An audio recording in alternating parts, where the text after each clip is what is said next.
Alright, everybody, what is going on? Who made Oof a member? How did Oof become a member? I don't like this. How did... Anyone's allowed to become a member nowadays? This is ridiculous. There's no standards. No standards. If I could remove Oof's membership, I would. I don't think I can.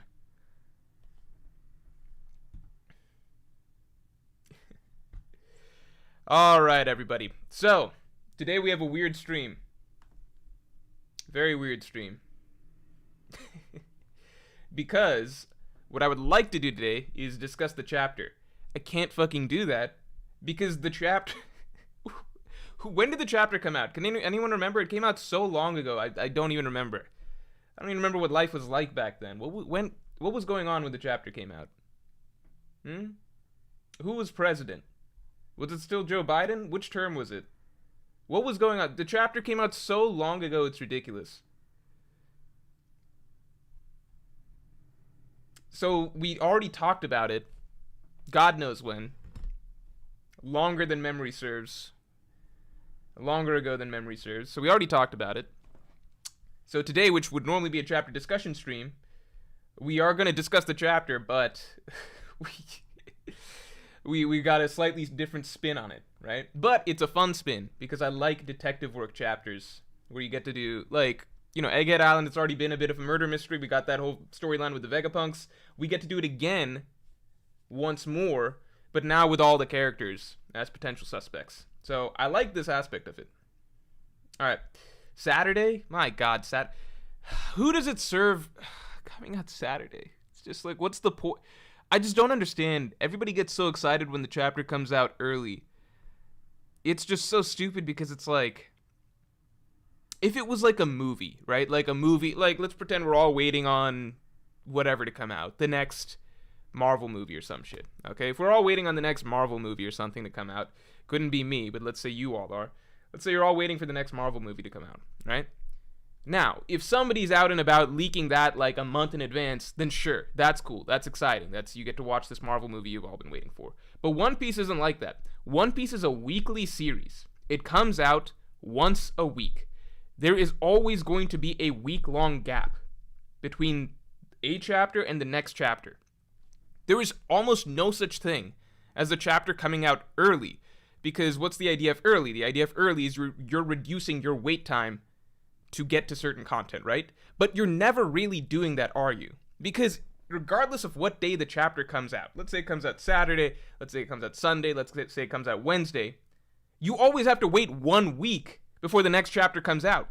Even if you're OP scans pilled, right? You love OP scans so much, you love that they put the chapter out every Tuesday or Wednesday or whatever the fuck. They put the chapter out every Wednesday, right? They're not reducing your wait time in any sense because you still wait a week to the next chapter next Wednesday. You're not your wait time is exactly the same as people who wait for TCB. TCB scans people, they wait from Thursday to Thursday. You wait from Wednesday to Wednesday. Your wait time is exactly the same. Technically, you are technically, by the most technical definition of the word, you are getting it earlier than other people, but your actual experience, your life experience in terms of wait time for a chapter is the exact fucking same as people that read TCB or people that read Viz. If you fucking OP scans people just cease to exist, just stop reading that shit, then OP scans would have to shut down, and we could all go back to just reading good translations once a week from Viz.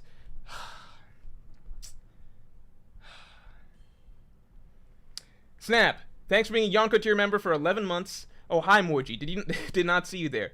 I'm excited. Next Wednesday, I will travel to Japan and be there for 3 months just for fun and seeing new things. Oh, shit! You know what's cool? You will be in Japan at the time that the One Piece live action comes out. That's pretty exciting. That's pretty cool shit.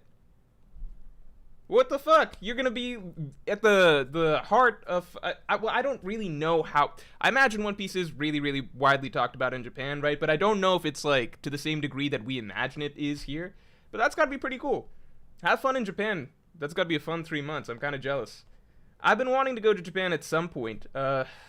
I've had friends discussing a trip maybe next year, so we'll see about that. Uchek, thanks for being a Pirate King member for 11 months. How's my day going? My day's going really well. This is one of those days that everything went just according to schedule, if that makes sense. By the way, I don't care that much about the OP Scans TCB thing. That was a rant for comedy purposes. I hope you all were entertained. Um, it really doesn't matter that much at the end. But at the same time, it does bother me a little bit at people's concept of like OP Scans gets it out a day earlier, therefore it's better. It's like your reading experience is the exact same as someone that just reads TCB. You just wait. You have to wait a week every time. You're waiting the same amount of time. It's still the same. Nobody is shortening the interval that you have to wait between chapters. What are you so excited about? All right, let's get the likes up to 100. Keenan, thanks for being a Yonko tier member for 11 months, man. It is always good to see you. Could Saturn saying to leave Bonnie alone because she's just a girl stem from some sort of agreement the world government and Kuma made when he became a warlord? That is an interesting idea, because I still subscribe to the theory, if you go back way back to, like, the reason Kuma gave up his memories and stuff. It's a video I put out some time ago. I still subscribe to the theory that Kuma gave himself up, became a robot, a slave, etc., for Bonnie's sake, because, you know, the world government had their hands on his daughter. So I don't know if it goes back to that agreement, but I am of the belief that the world government did at some point make some deal with Kuma not to do harm to Bonnie. I don't know if they would still honor that, but it's something to think about. Ender Ayanami, thanks for being a Pirate King tier member for 11 months. It does my heart good to see so many people being Pirate King tier members nowadays, by the way. There is an exclusive Pirate King monthly podcast that comes out once a month where you can, you know, you can shape the topics that you want me to make the podcast about. It will go about between 45 minutes to an hour long. The last Pirate King tier exclusive podcast was me talking about what I believe would happen should the raid have failed, for about like 20-25 minutes. If you're interested in checking that out, you can always upgrade to that. But I have to shill that. It's just what it is, but I promise it's worth it. Ender Ayanami, it is always good to see you in streams, man. You're one of my favorite people to see in streams, honestly, actually. Monthly reminder to read Fire Punch. I do always forget that.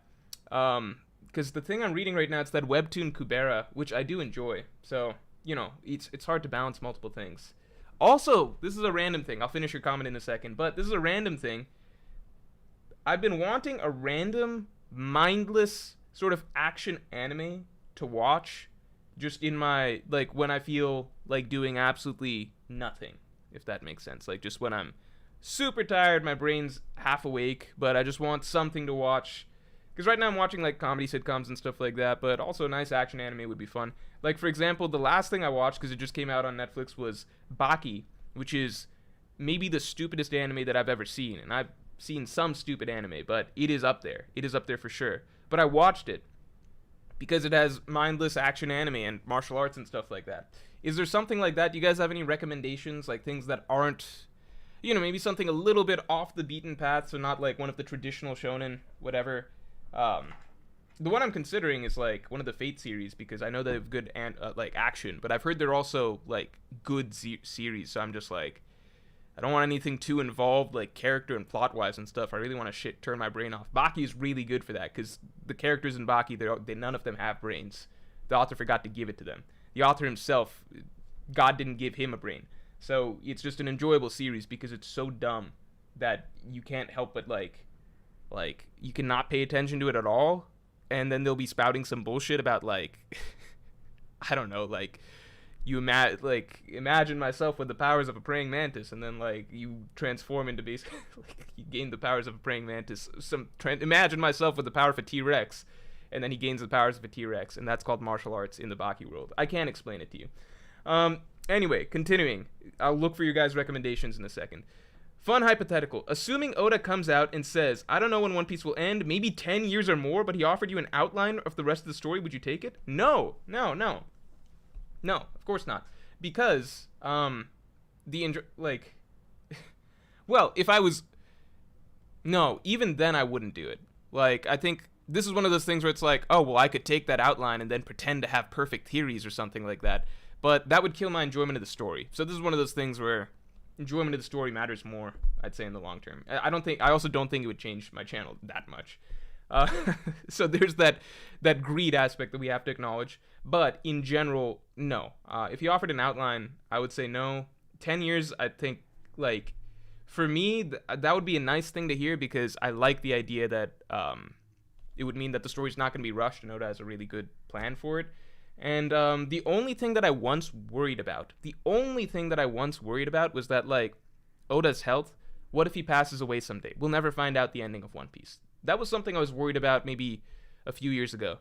Then the author of Berserk passed away, and they continued the series following some level of outline from his notes. How closely it mirrors his notes, we don't know. But the thing is that Oda has told many, many people, all of his editors at this point, they know the story of One Piece, how it's supposed to end.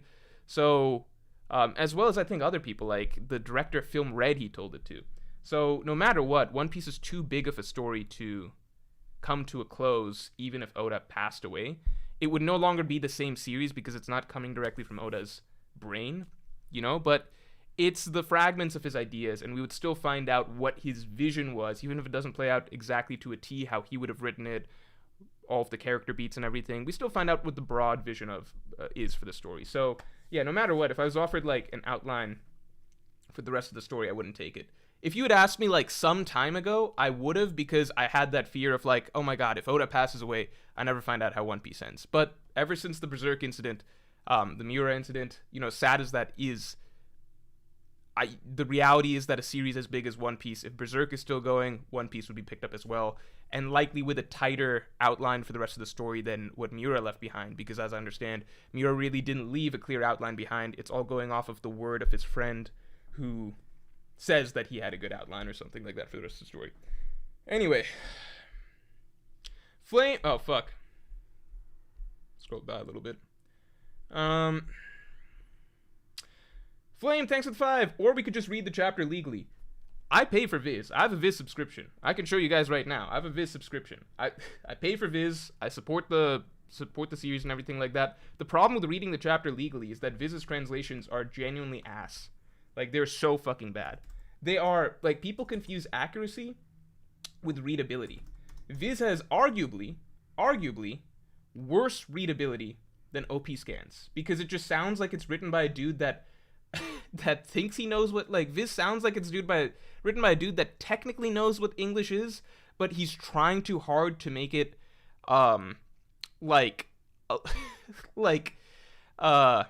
accentuated writing, I suppose you might say.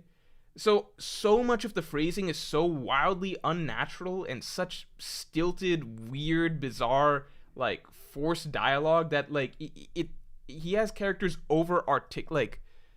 he attempts to over-articulate sometimes, or use certain turns of phrase that are just like, yeah, that's technically a turn of phrase, but you're trying too hard, man, basically. Like, the Viz, put it this way, I've always said it like this.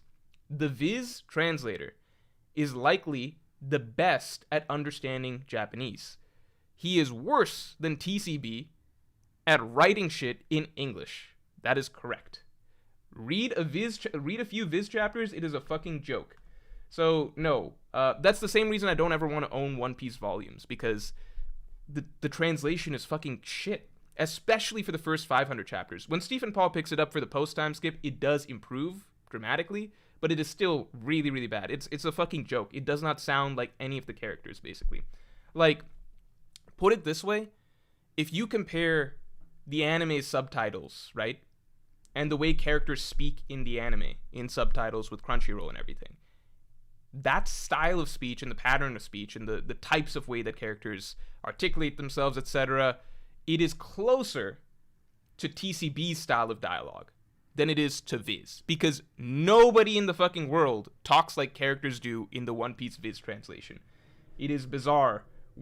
Like, again, it's good for accuracy and fact-checking, although even that is not always the case, as seen by the mother frame situation, which is just like a fucking, like, I don't know why anybody would have. That is the fucking stupidest shit. Like, I don't know. Like, I don't know why people don't get on Viz's case for its shitty translations once in a while as well, because, like, the only thing it stands out from the rest from is the only way it stands out above the other two is its accuracy, right? Because in terms of readability and natural sounding dialogue, it is garbage. So in terms of accuracy, it's good. So when it's fucking up even, like, accuracy stuff, like, so many things, like Animal Kingdom Pirate, like, there's so many places that if Viz can do something, like, anywhere that Viz has room to make something sound lamer than it is, Viz will do it. Mother Flame versus Mother Frame. The Animal Kingdom Pirates. Like, it's just, I don't know why it does that, but it does. Middleweight, thanks for the 5. Hey Morj, have you heard of me? Hope to collab with you soon. Stay blessed. I have not heard with you. heard from you. Collabing with you, I don't know. I don't collab with people that much recently, so I do appreciate that, you know, you reaching out and stuff. We'll see. Maybe someday in the future.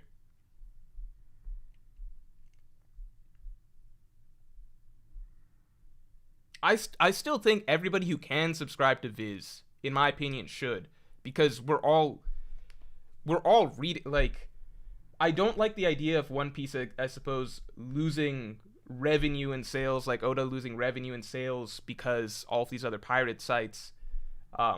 In my mind, if I'm paying the Viz subscription and then I happen to read this is my personal justification. If I'm paying the Viz subscription but I happen to read TCB, then from the sales perspective it doesn't change, right? Because I'm still paying the Viz subscription, so I'm essentially paying them for the chapter. It's just that if I happen to see a way to read it earlier, I will read it earlier with better translations. Honestly, I'm doing Viz a bit of a courtesy because they should step up their translations to sound actually decent, in my opinion, and keep the accuracy, of course. But, okay, I don't mean that. I'm not doing Viz a favor in that sense, but you know what I'm saying? Like, even though these are the worst translations in my book, I still pay Viz for it because it's, you know, we enjoy the series so much, the least we can do is pay a couple bucks for it, in my opinion. So in my opinion, basically, like, if you read one of the pirated sites, just pay $2 a month to Viz if you can. You know, if you're broke on the streets or something like that, I guess obviously don't, but if you can, just pay Viz a couple bucks a month so that, you know, you're not actually making One Piece lose money. Daniel Dorner, thanks. There'll be a new Warner report before the analysis. No, the analysis is coming. Don't worry about it. Dialogue sounds artificial? Yeah.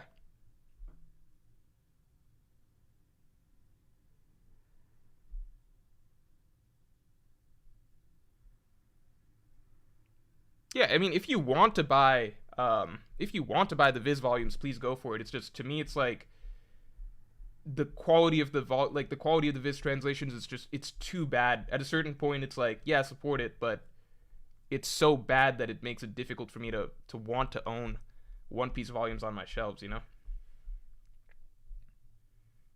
Direct, thanks for the 5. The wording is wonky because the original Japanese is wonky too. Pretty much every shonen is worded weirdly. Some translators preserve it, some don't. The thing is, I've heard that sort of explanation, but there are certain terms, like, it's ultimately the translator's choice.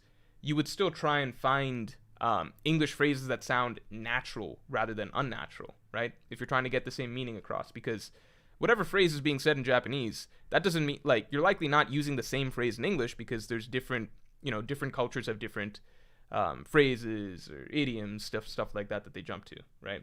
Metaphors, analogies, stuff like that, right? So there's no, I don't buy that excuse because at the end of the day, it's the translator that's choosing extremely unnatural and, as other people have said, artificial sounding phrases that nobody really talks like and don't seem to accurately reflect the character or the tone very frequently. And by that logic, I mean, like, you know, what about Crunchyroll, right? Like, what about, it's not just Viz, right? There's other, it's not just Viz versus TCB. There's other places that you can see subtitles and dialogue translations, and none of them are even close to as weird and stilted as Viz's. D-Factor, welcome to the Yonko. Watch out for the, why's my hair curling up like this? Fuck. Watch out for the the podcast that comes out tomorrow. All Yonko tier members get access to the Patreon podcast. Or sorry, yeah, it's a Patreon podcast as well. Get access to the Morjcast. It is a weekly podcast where I talk about all my controversial or hidden opinions, basically, from the week, from recent events, plus things from the recent video that I put out that didn't make the cut for the recent video. So, AJK says, OP Scans is better than TCB this chapter, fight me. I actually haven't read the TCB Scans version of it just yet.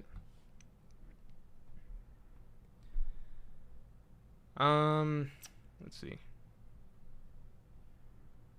Okay, we should get into the actual point of the stream. Oh man, my hair is poofing up. I told you guys about the haircut that I got before, right? So I'm trying to do longer hair. So I'm trying to commit to it. But it just keeps poofing up. See what I can do over time. Okay. Let me see what recommendations you guys had for... Ah, shit, it's too far back. One Punch Man. Oh, people are saying Baki. Oh, no. Your recommendation for a stupid action anime was Baki? I already... that was the one I used as the example. Okay. So you got Baki, God of High School, Black Clover I've already watched. Bobobo is funny, but I watched that when I was younger. One Punch Man I've seen. Kenichi, I've read Kenichi, I just don't think the animation is that good. Hajime no Ippo, I've heard that the writing is good, and I'm actually not looking for that. Fist of the North Star, I feel like the animation style seems a little bit too, just action scene. I watched an action scene. It felt a little bit too dated for me to want to watch that. Kengan Ashura, it seemed like it was CGI animated, which I didn't want to try. Kengan Ashura, Gantz. I've read Gantz, so I'm not interested in watching it. I've read Gantz. Record of Ragnarok was very poorly adapted. Yeah, Fate is too good to watch absent-mindedly, says Rainex777. That's kind of my hesitation as well. Bleach, says Blaze. I do want to watch even though I've read Bleach, I want to watch the adaptation of the 1,000-Year Blood War arc because it sounds like it's a lot better than the manga. So I'm going to see. Darwin's Game. I haven't heard of that.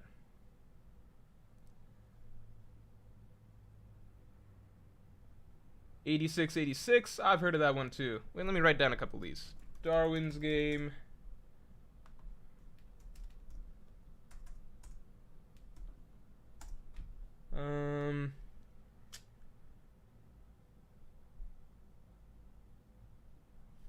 Gurren Lagann. That's a classic that I haven't watched. I gotta watch Gurren Lagann.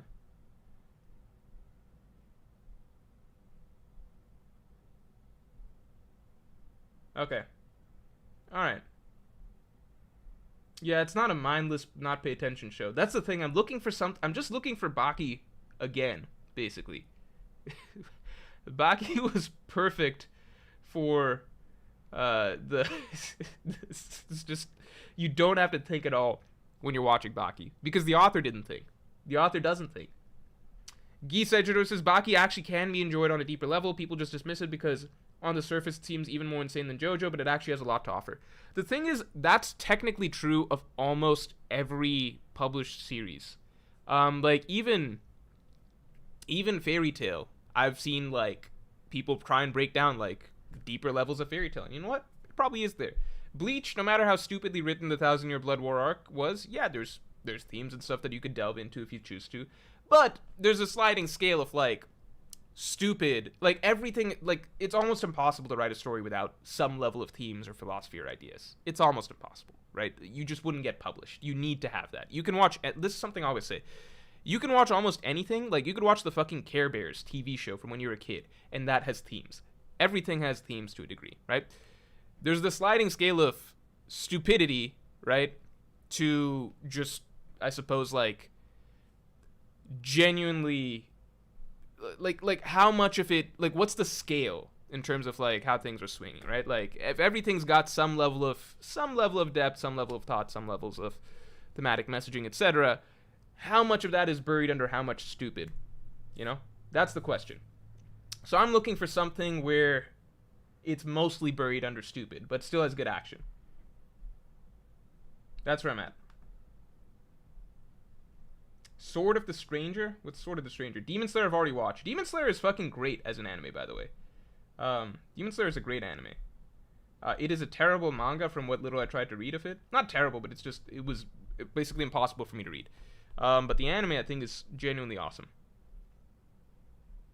Like, I get that it's cool to hate on Demon Slayer and such, but like, if I'm being on, I just gotta call it like it is. I got into Demon Slayer believing I would dislike it and going in with the mentality that this is probably the most overrated series, blah blah blah blah blah.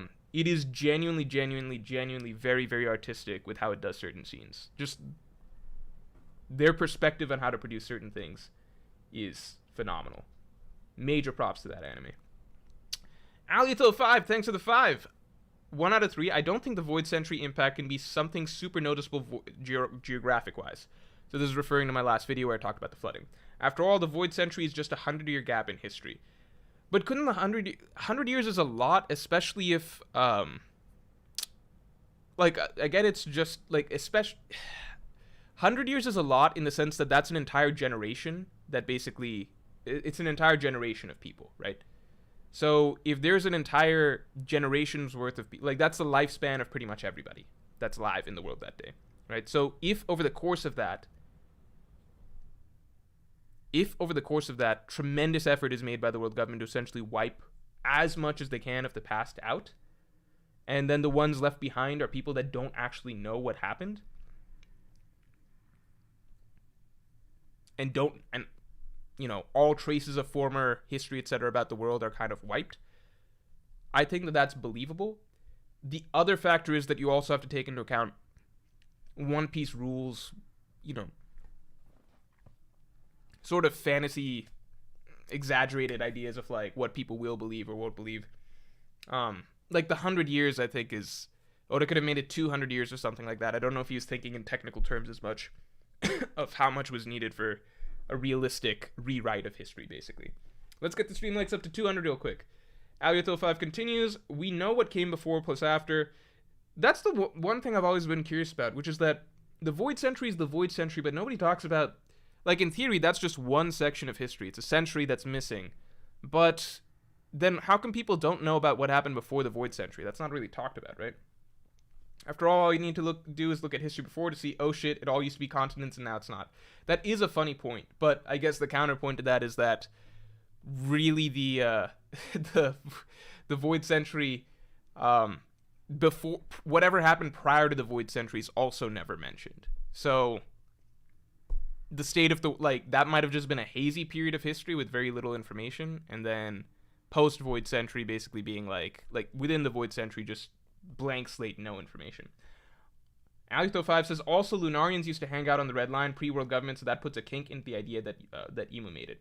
That is a really, really good point. That's one that people are talking about as well. People also had responses to that, but I didn't super look carefully into it.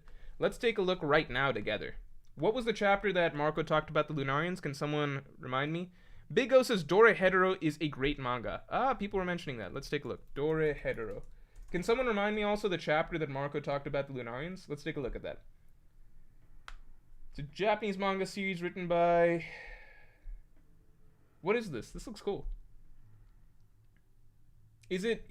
It's animated? Okay, it's animated by Mappa, whatever.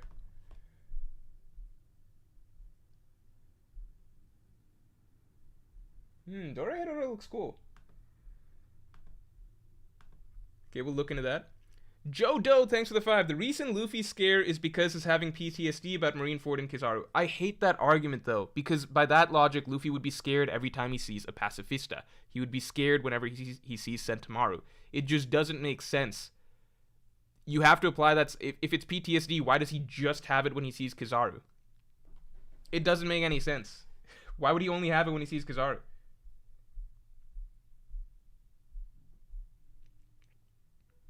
Because if anything, Kizaru was the least like, Luffy had pretty much no interaction even with Kizaru during the Sabaody incident. Luffy was getting his ass beat mainly by Sentomaru, some by the pacifista, definitely by Kuma.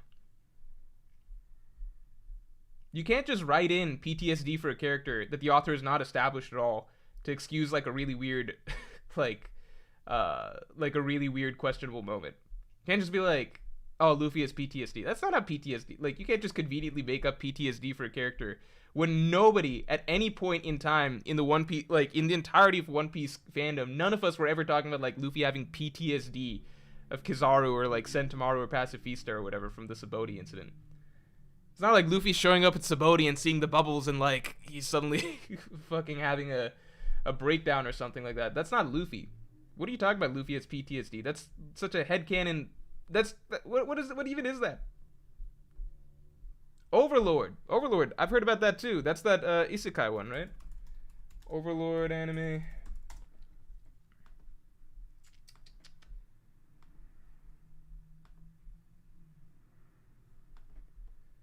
Overlord, Ninja Scroll I've heard about. I kind of put that down.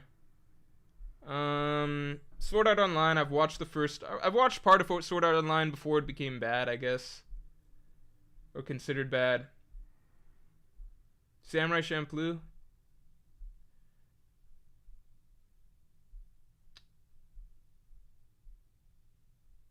I think people are just salty that Demon Slayer gets carried by animation, because I do think it does. Because I've seen, like, I tried reading the Demon Slayer manga, and for me it was basically unreadable. I dropped it after a few chapters. But I don't understand why people don't realize, like I think it's because people are too competitive about it. It's like, one, Demon Slayer beat One Piece out in sales and stuff like that, so I think that's always gonna leave a chip on people's shoulders and stuff like that. For me, I've like gotta learn to let that one go. Two, it's like comparing Demons, like, I think other fans of certain series, like My Hero, doesn't like that Demon Slayer passed it up. You know, when something gets too popular too fast, and it's like, well, it's not because of the story. That's fair. But I view it differently, because I don't really judge Demons, like, to me, something that that just works purely through being like a really, really mesmerizing experience, visually, soundtrack, direction, all of that. I think that is special in and of itself. I'm judging it as an animated production, right? There's movies that I think are phenomenal that aren't that good for their stories. Their stories are fine, but it's what, you know, the actual experience, the overall experience that you're getting out of it. Not everything's about like I don't judge every movie just based off its script. There's so many movies that are, it's the direction, sound direction, editing, all of that makes it, you know, a cinematic experience. That's where Demon Slayer has a tremendous amount of value. I think people are too caught up in like it passing up other shonen in popularity that they like. It's like, too bad, suck it up. Like, if you want to compare manga to manga, then sure, Demon Slayer doesn't hold up in my opinion. But comparing anime to anime, Demon Slayer is probably the best shonen anime out there right now.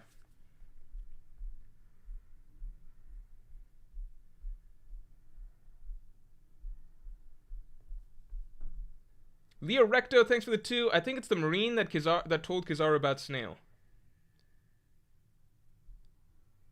What? I don't really know what that means.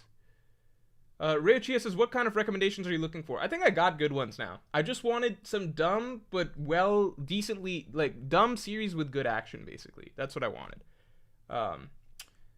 Zex545 says, have you tried reading Danadon? Nope. I wrote down Dora Hetero. Didn't realize that's different from Danadon. Danadon doesn't even show up as a thing. Wait, Danadon manga. Danadon manga. Yeah.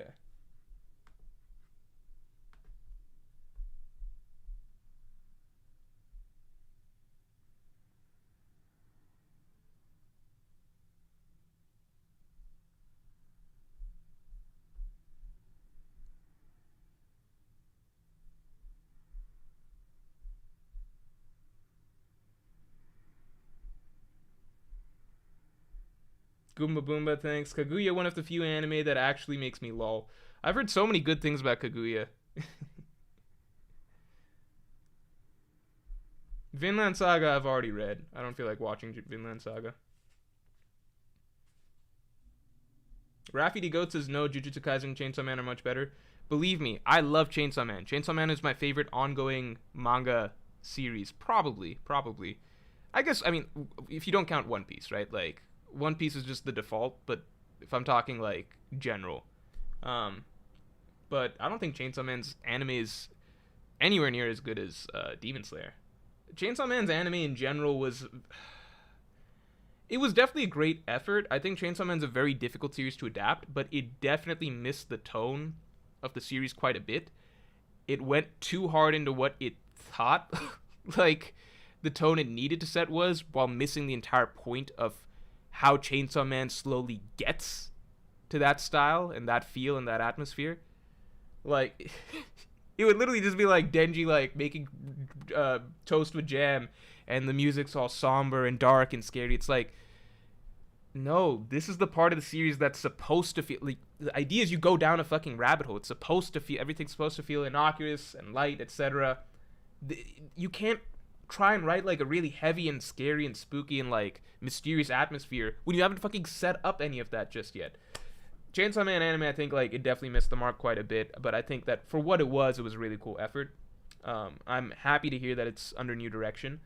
Like it was a cool anime and it had some good scenes. And Jujutsu Kaisen definitely is nowhere near. Like Jujutsu Kaisen, I think season 2 definitely had some stuff that was comparable to Demon Slayer, but it's like comparable, I suppose.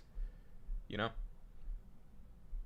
Like if you watch the Demon Slayer Entertainment District arc and then you compare it to what we just got from Jujutsu Kaisen, it's really not close. Maybe over the course of the Shibuya incident we get something kind of there, but I don't think we do just yet. Alex Lakander says Luffy having PTSD was the premise of the 3D2Y special, and there we go. We get to headcanon backed by non-canon. Zex545, thanks for the 5.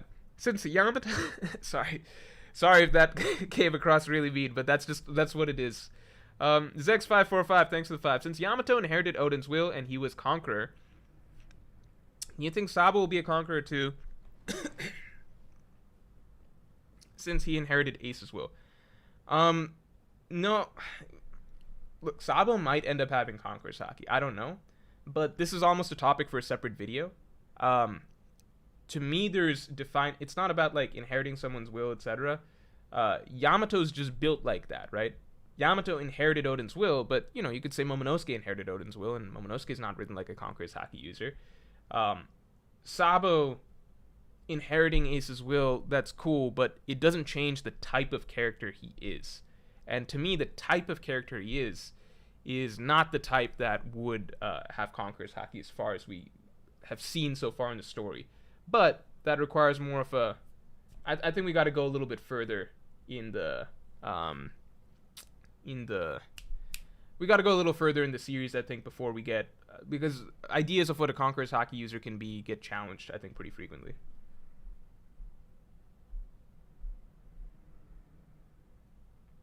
Drek says, watch Boba Boba then. I watched that when I was a kid. It used to come out on Cartoon Network. Umir Ula says, your shirt is inside out. Oh, shit. I did just get out of the shower. Do I want to change it? So, the big question would be...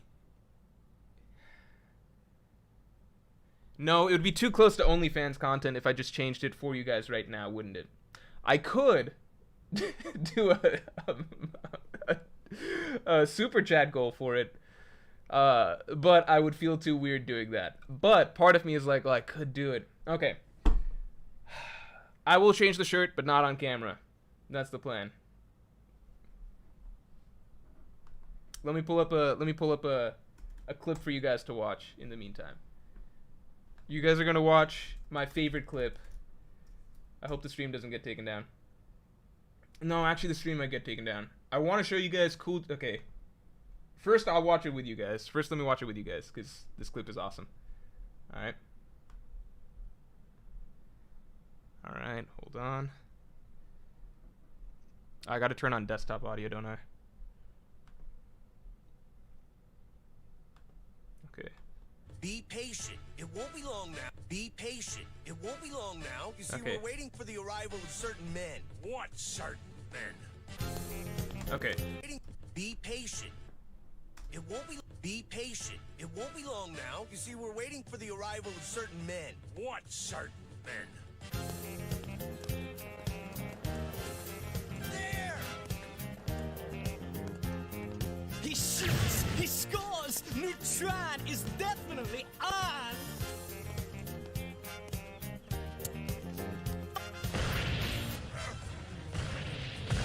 Hey, who's up for some football, huh?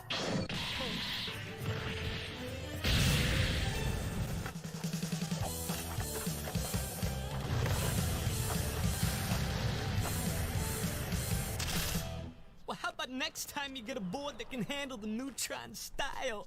Later! Alright. Why did we do that again?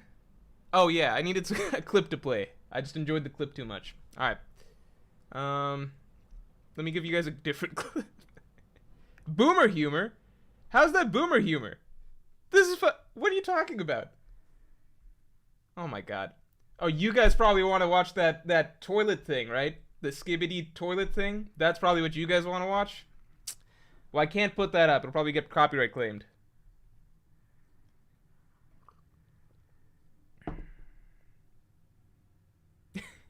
I think it's funny.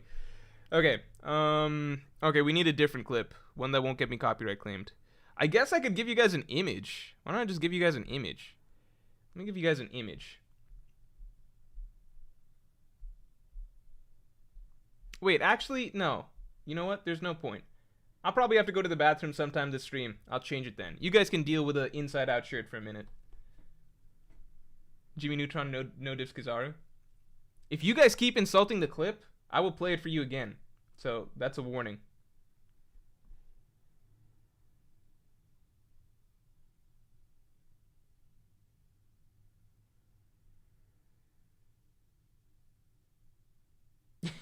Morj show speed. Okay, we got to do the main topic of the stream though. You guys know the main topic of the stream, right? The main topic of the stream is actually trying to solve who the imposter is.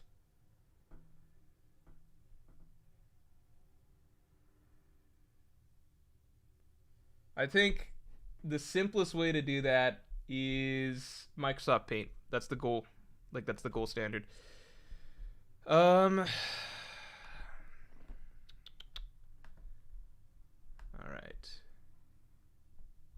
right. Oh, wait. I forgot. Before we get to that real quick. Almost forgot. Let's talk about the Lunarian thing real quick. What chapter was Marco anybody catch up the chapter? What chapter was Marco talking about the Lunarian stuff? What chapter did Marco say the Lunarians are, you know, from the red line? Newt Worgan says, is Sukuna a fraud? Here's the thing. Sukuna still has an ability that we haven't seen. I don't mind if I'm spoiling people on Jujutsu Kaisen. It's okay.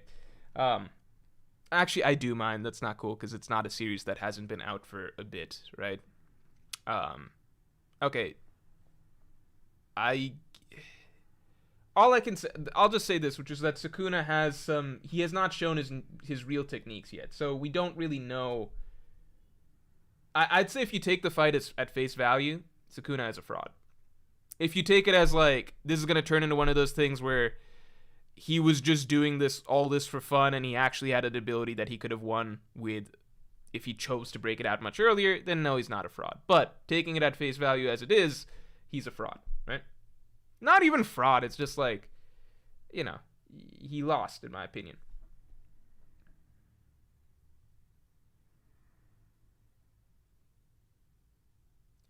Chapter 1023? Okay, let's take a look. Let's take a look together.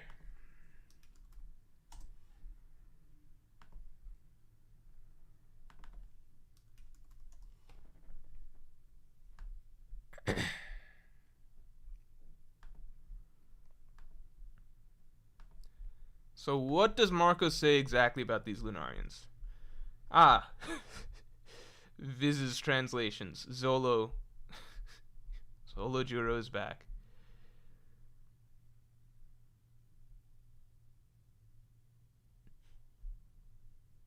They attacked our lead performers. God damn it.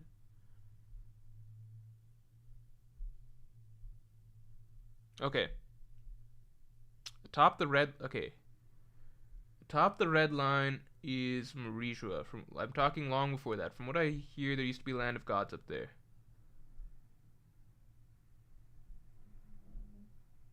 Okay, so that's 1020. Someone said I have to look at 1022 also, right? God damn it. This site sometimes does this. Alright, let's go to Viz's actual site. Give me a second. My other big problem with Viz's site, this is not a big problem, it's just that it's not in my opinion, it's not easy to navigate.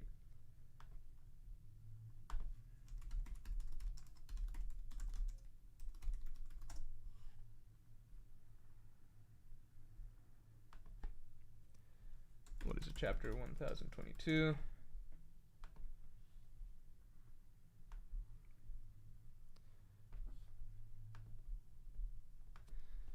Okay. Where's Marco talking about it? Does he talk about it here?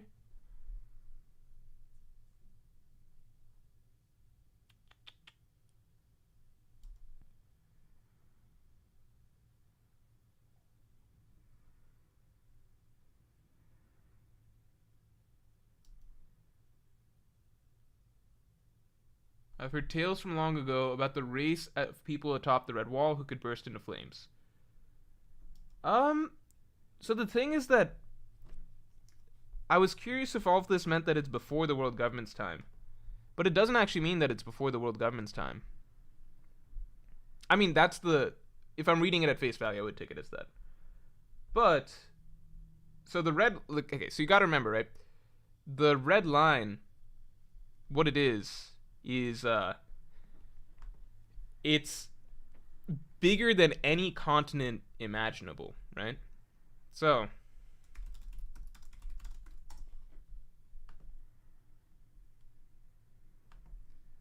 Right, it's if you're looking at the red line, right? The red line is essentially the size of the entire Grand Line and New World. Okay? So it's the size of the entire Grand Line and New World together. It wraps around everything, right? You could say maybe it's not quite as wide, but essentially the stretch that it takes up of the world, and from all visuals that we've seen, is that big, right? So, if Lunarians are said to live here, right? And I'm not saying I believe this, right? But just to humor the idea that the red line is artificial. How could the red line be artificially created by the world government if the Lunarians once lived there? The Lunarians could have lived there after the world government created this. That's especially possible if you believe the idea of flooding, because let's say that everything was flooded. Well, if you're a race like the Lunarians, perhaps they perhaps they migrated over to the area that isn't flooded. If they're island round, perhaps they migrated to the area that isn't flooded, which is the red line. So now you might say, well, how would they coexist with the celestial dragons? Well, they wouldn't exactly, because the red line, again, the size of it, it's essentially the same as the Grand Line and the New World, right? The idea of the Lunarians being there at the same time as the celestial dragons, that's basically the same thing as saying, like, well, how can, people, like, how can Amazons from Amazon Lily live in the same space as, like, I don't know, the minks from Zoe? I mean, it's all, it's a gigantic, you're looking at the entirety, something that stretches across the entire globe. You get what I'm saying? Like, the same way, you got to consider the same way that islands are strewn across, like, the Grand Line in the New World is a vast, vast stretch of whatever, right? Just because two races are living on the Grand Line, that doesn't mean that they're anywhere fucking close to each other, right? Or occupying anywhere close to the space. They could be on the opposite side of the fucking planet, right? It's gigantic, right? It's the same as basically like, well, I don't think I need to explain this any further, but I don't think it would be that crazy if the Lunarians had to relocate to the Red Line as the highest point of the world to avoid, say, a flooding, right? This is just defending the potential of the idea. I don't think the Lunarian thing sinks that idea, essentially. But, let's say Red Line artificially created. Cool, Lunarians move up here, right? Celestial Dragons, they just live in Marijua. That is basically one tiny little dot of space in this, like, in the Red Line. Technically, it's back here. It's one tiny little dot in space. If the Lunarians live on the Red Line, that can be fucking anywhere, right? Anywhere on the... It's basically, they could be literally a planet apart. You get what I'm saying? It's one little race, and the Celestial Dragons are one little race. It's a planet apart. It's the same thing as, like, how can two races two things living on the Grand Line? You guys get what I'm saying at this point? So the stretch of space is so vast that, it wouldn't conflict with the Celestial... It doesn't mean that the Lunarians had to have been there prior to the Celestial Dragons.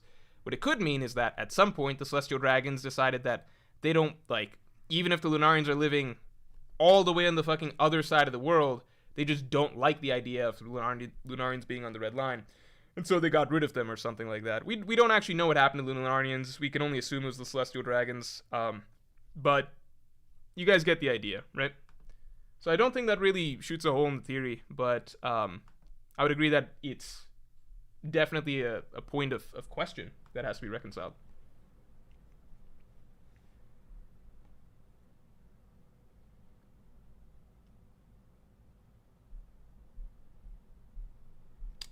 Oh, that's interesting.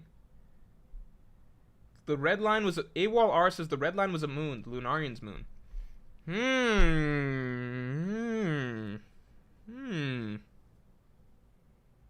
Hmm. That's a really cool theory. Because in that case, that would make Imu the moon god who took. Oh my god.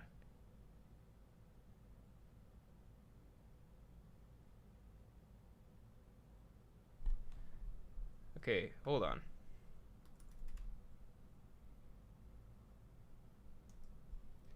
Okay. Shit.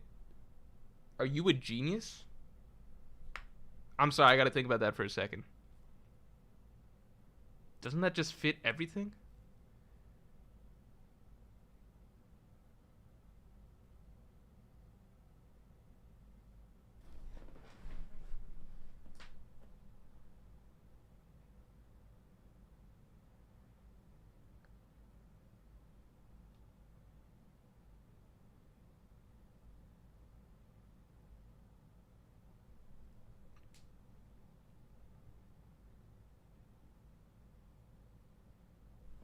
This idea is obvious. It's credit to AWOL R for the record, but I'm not going to elaborate on that any further, but that's really fucking interesting.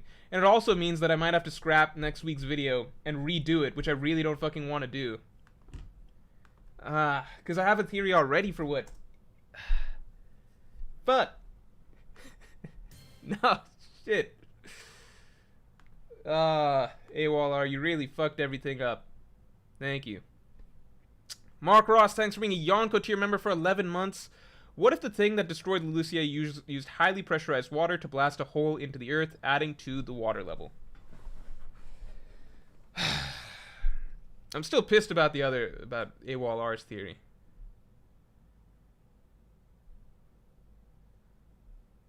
Okay.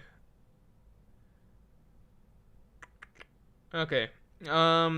Mark Ross, thanks for being a Yonko tier member for 11 months. What if the thing that destroyed Lucia used highly pressurized water to blast a hole into the earth, adding to the water level? I don't think that that's what happened necessarily. I thought it was light, beams of light. I think that also fits the idea that the hieroglyphics that NL saw on the moon again. The hieroglyphics that NL saw on the moon were, it showed a sun and everything like that, so we get the idea of, like, beams of light and everything. OG3 says, just double the length of the video, make it a 2-for-1. Yeah, but that makes it less, it gives it less of a bang. Because I've done Emu Devil Fruit theories before and stuff like that, and, it's just less, like, you can give out a few options, but it doesn't feel as strong, when you're throwing out a few different things. So I think I'm going to put out the video for next week as is, because I still think it's a really strong theory. But...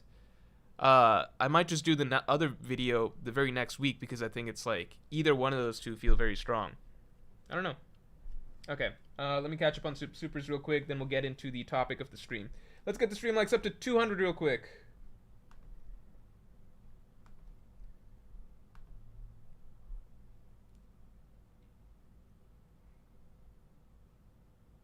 Ray Chiha, thanks for the 5. So a little off topic, but I think it's awesome. Scott Pilgrim is getting a Netflix animated series with the same director and cast as the movie.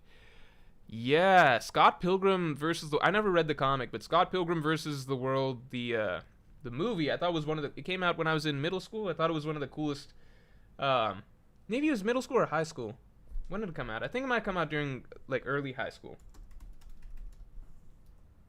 Yeah, it came out during early high school. Because I watched it with my middle school friends, if that makes sense. But, like, I kind of remembered based on who I watched it with. So I watched it with my middle school friends. But it was, like, early in high school, if that makes sense. Like, I think I was in 9th grade when it came out. So I was still friends with my... Yeah, I think I watched it basically summer after 9th grade. It was a really, like, to me, that was, like, one of the coolest movies I saw at that period of time. It was just it felt very different to other movies that were coming out during that time. And, like, I was young, so it stood out to me. Bad Galley, thanks for the 5. Just got here, but seeing chat talk about Vagabond, read it more to change my life. I literally lost 100 pounds and got jacked after reading it. That's hilarious. I've never heard anything bad about Vagabond from people who've actually read it. I've only heard people, like, sing its praises. The thing is, I know that it doesn't have an ending, but people have told me don't worry about it not having an ending because the author drew the last chapter or some shit. I don't know. I don't know how I feel about that, but it really does hold me back from wanting to read it, but I'll give it a try. I know I'll give it a try at some point. Hidden Sun God, thanks for the 5. Luffy is only sweating because his weaker crew members are nearby and could be in immediate danger. He's not afraid of Kizaru.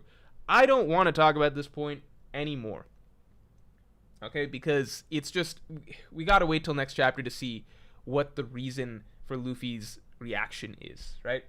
I don't really buy his weaker, like, maybe that's the case, but it's also like, in Onigashima, Big Mom rolled up on Luffy when all of his weaker crewmates were around. Luffy was literally could not give less of a fuck right then. You know, it's just, I think no matter how you spin it right now, there's no single clear like PTSD doesn't work because Luffy never showed that with Sentomaru or Kuma or the pacifistas or anything like that. Luffy doesn't seem to get PTSD, you know? That doesn't seem to be a thing. It's not like Luffy had PTSD from Kizaru even when he saw Kizaru at Marineford. These are all just people to Luffy, like just guys he has to fight. So it's not PTSD. I don't really buy that he's scared for his weaker crew members because we've seen strong characters, like just as strong, if not stronger than Kizaru, like Big Mom, roll up on Luffy when he's surrounded by weaker crew members and Luffy's not freaking out then. It's just, it feels out of character no matter how I look at it. But, you know, we'll see the explanation that Oda gives next chapter. If Oda says, you know what, Luffy's just scared for weaker crew members right here because he is and he wasn't before, sure, cool, we'll roll with it. Oh shit, we got a big 02657. Who else could it possibly be? Ah, shit. Back at it again. I always appreciate it, man. As you know.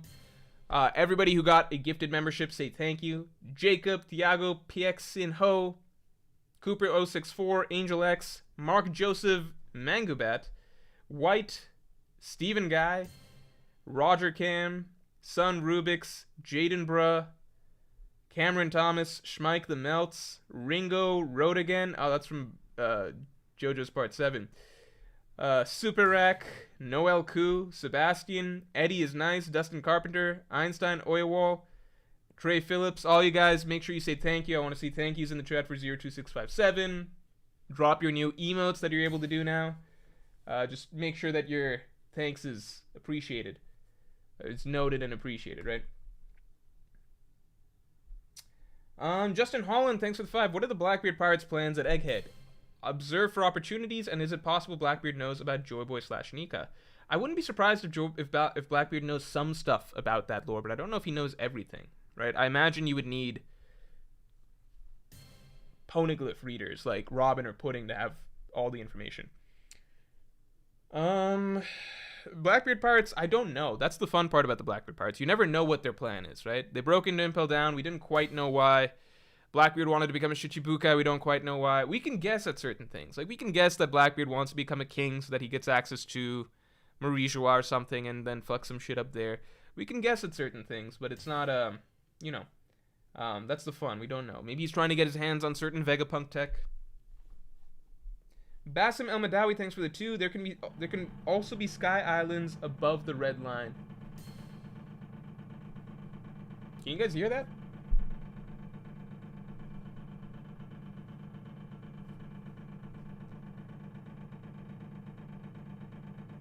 I'm a little worried. I don't know what that is.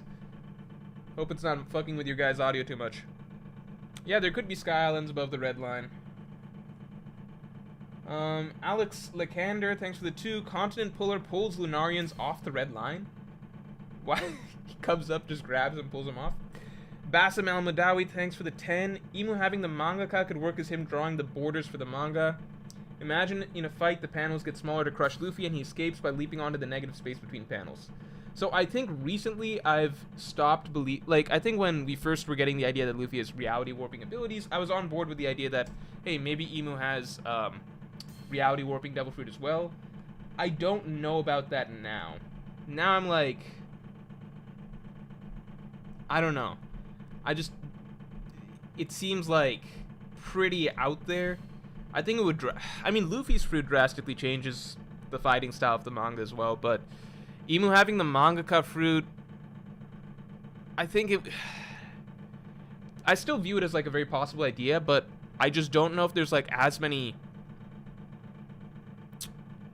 bits of like themes or bits of foreshadowing throughout the story to suggest that the final villain would be one who has the mangaka fruit. But I mean, like, it is the godlike ability. It makes sense. I just don't know. I don't know.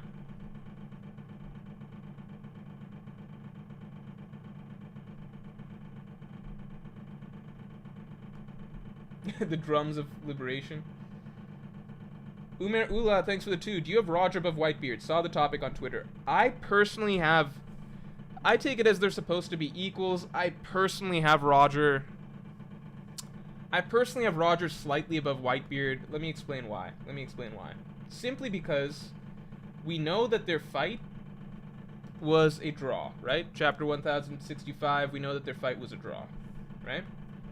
However, it was also explained that, I could pull up the do I have to I'll pull up the panels. Like, it was also explained that, like, Roger's full potential came out when his crew was in danger.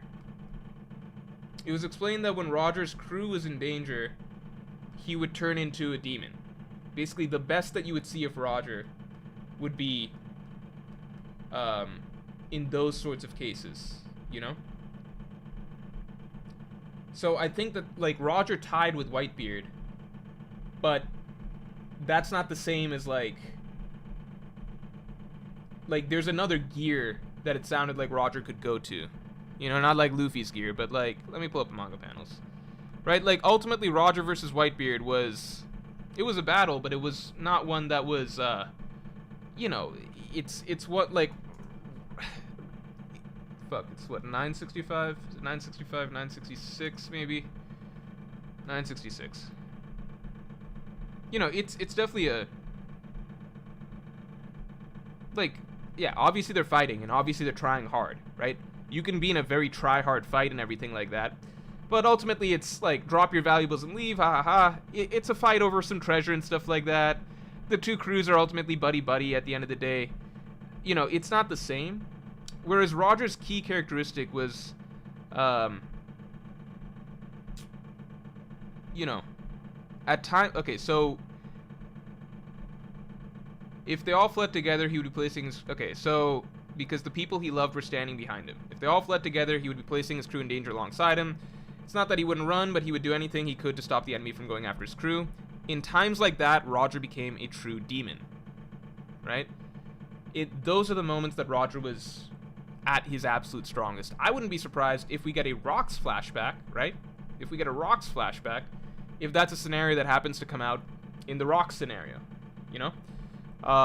And that's when we see Roger at his absolute best. And it ties into the idea that, you know, what is Roger most known for? Well, Roger, you know, according to... Let's pull out some more scans.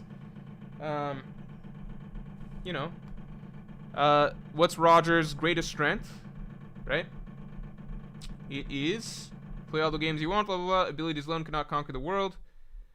Roger didn't have any fruit powers because only hockey can transcend all. Yeah, like...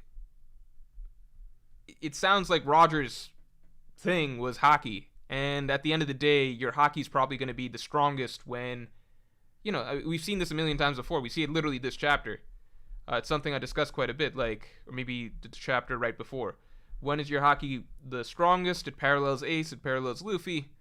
It's the strongest in moments where you've got someone that you want to protect behind you, right? So that's where...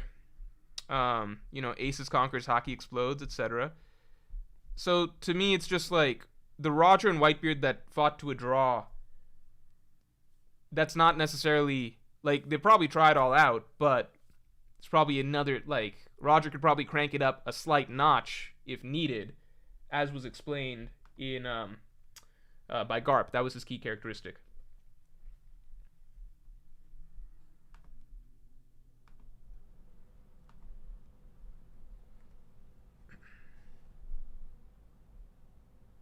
I mean, look, at the end of the day, like, I love Whitebeard as a character. If Roger and Whitebeard truly are equal, because, I mean, I'm not trying to knock Whitebeard, like, when, you know, when Ace was killed by, like, when did we see Whitebeard at his strongest? When Akainu killed Ace, right? Then that was when Whitebeard just went all out and just, like, put a beat down on Akainu, right? So, you know, like, there's similarities there. I'm just saying, to me, at best, based on the things that we've heard, we see that in a fight they're equal, and we've also been told that, like, Roger becomes a true demon or whatever, specifically when his crew's in danger, so we know that Roger has an extra gear. You could argue that Whitebeard maybe also has that extra gear based on his reaction when Akainu went after Ace, right? So, you know, you could look at it multiple ways. I think they're supposed to be basically equal. If you put a gun to my head and said pick one, I would probably be like Roger. But I think, you know, if you think Whitebeard's slightly stronger, you think they're equal, it's just not something I think matters as, like, that. Like, I don't care that much, you know? Okay,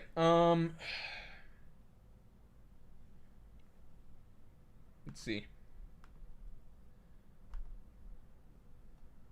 Let me quickly see what I missed, if anything.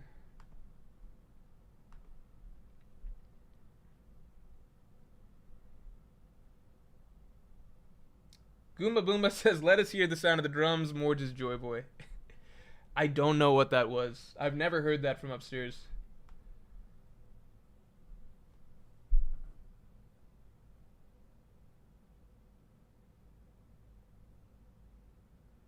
Appleina Top Hat says, who is stronger, Jay Garcia or JD Legend?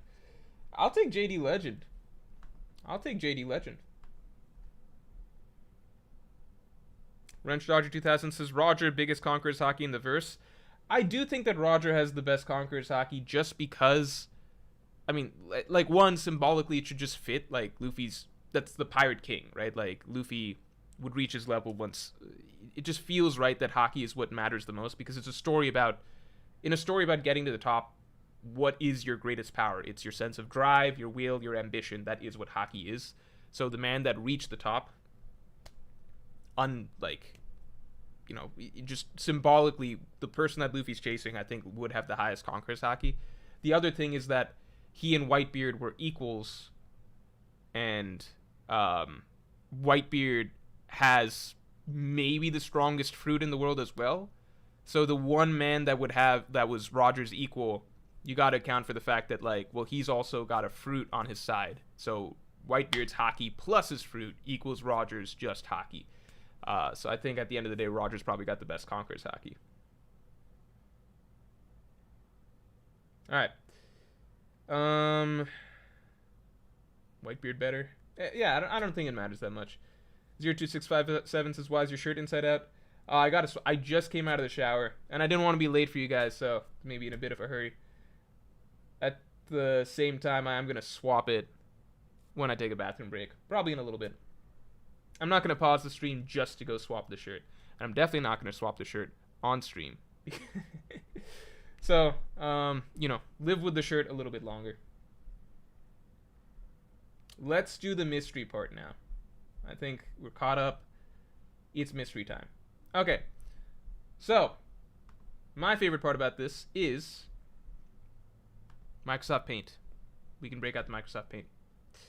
Leonardo Martins with a really good question. Who is stronger, Roger or Joy Boy? I imagine Joy Boy is probably supposed to be stronger, but we know, like, almost nothing about Joy Boy, so it's like, you know. Royal Fun says Joy Boy would be more of a Fruit Master, I think. I mean, I imagine Joy Boy would be similar to Luffy. You know, like, Fruit Master plus really high level. Like, the way I view it is that by the end of the story, I imagine Luffy's hockey will be equal to whatever Roger had, but Luffy will also have the best fruit in the universe. Well, not the best fruit, he would be the best fruit user, I guess, because the Nika fruit is what you make of it, right?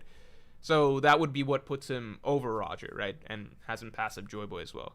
So in that regard, I imagine if we assume Luffy also passes up Joy Boy, then yeah, Luffy's probably going to be a little bit better at hockey or a little bit better at using the fruit. I don't know, either way.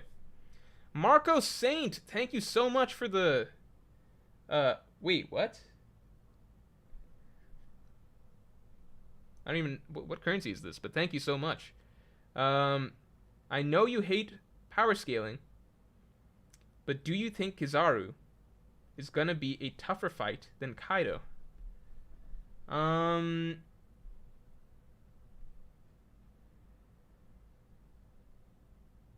just don't even know if we're set up for a long drawn out fight with Kizaru just yet, because Saint Garcia is there as well. I don't think he'll be a tougher fight than, because there's so many ways that it can happen right now, right? It could be the crew versus Kizaru. It could be just the Monster Trio versus Kizaru. It could just be Luffy versus Kizaru. It could be they have a small skirmish with Kizaru, and then there is some sort of character thing where they agree to go their separate ways. We know too little about Kizaru right now, even. I don't know. I think it's like off the top of my head. No, I don't think Luffy versus Kizaru is going to be as tough as Luffy versus Kaido, just because Luffy versus Kaido was the single longest, most drawn out, most difficult battle that Luffy has ever had, right? So topping that is, there is a solid chance that Luffy versus Kaido as a single marathon experience as a fight goes unmatched for the rest of the story. I would almost be willing to bet on that, because it's just like, I feel like Kaido's the last sort of opponent that Luffy would have that's similar to that, you know, that works in the sense of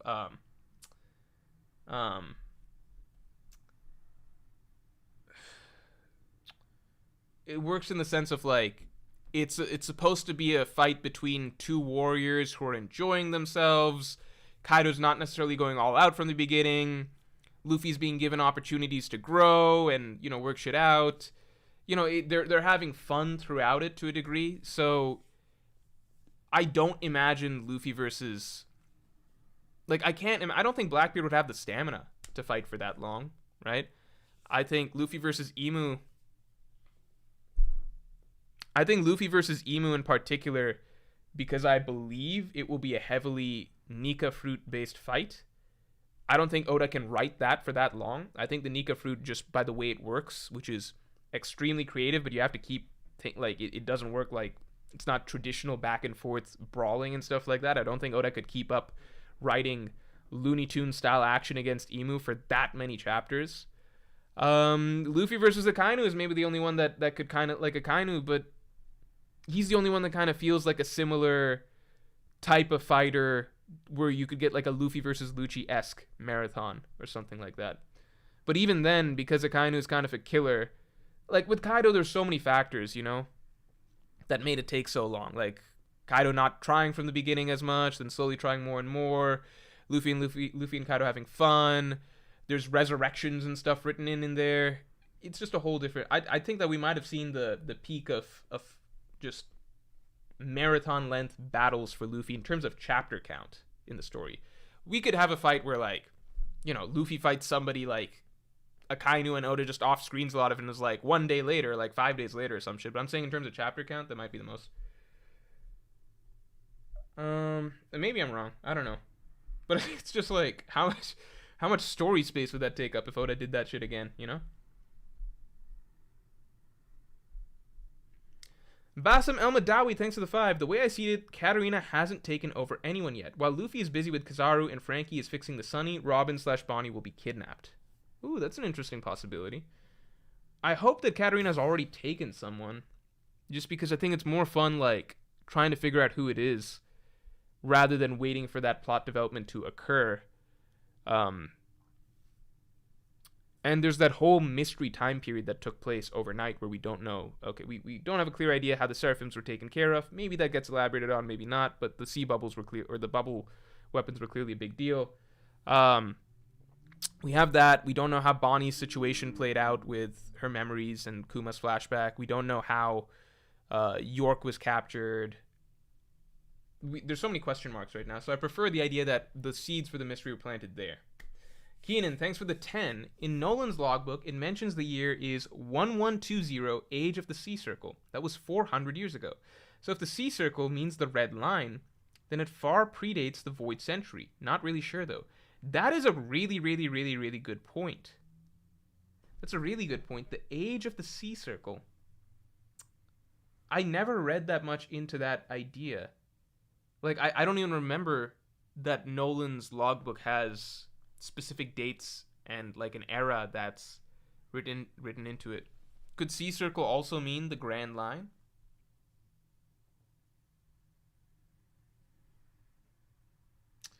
"1120 Age of the Sea Circle."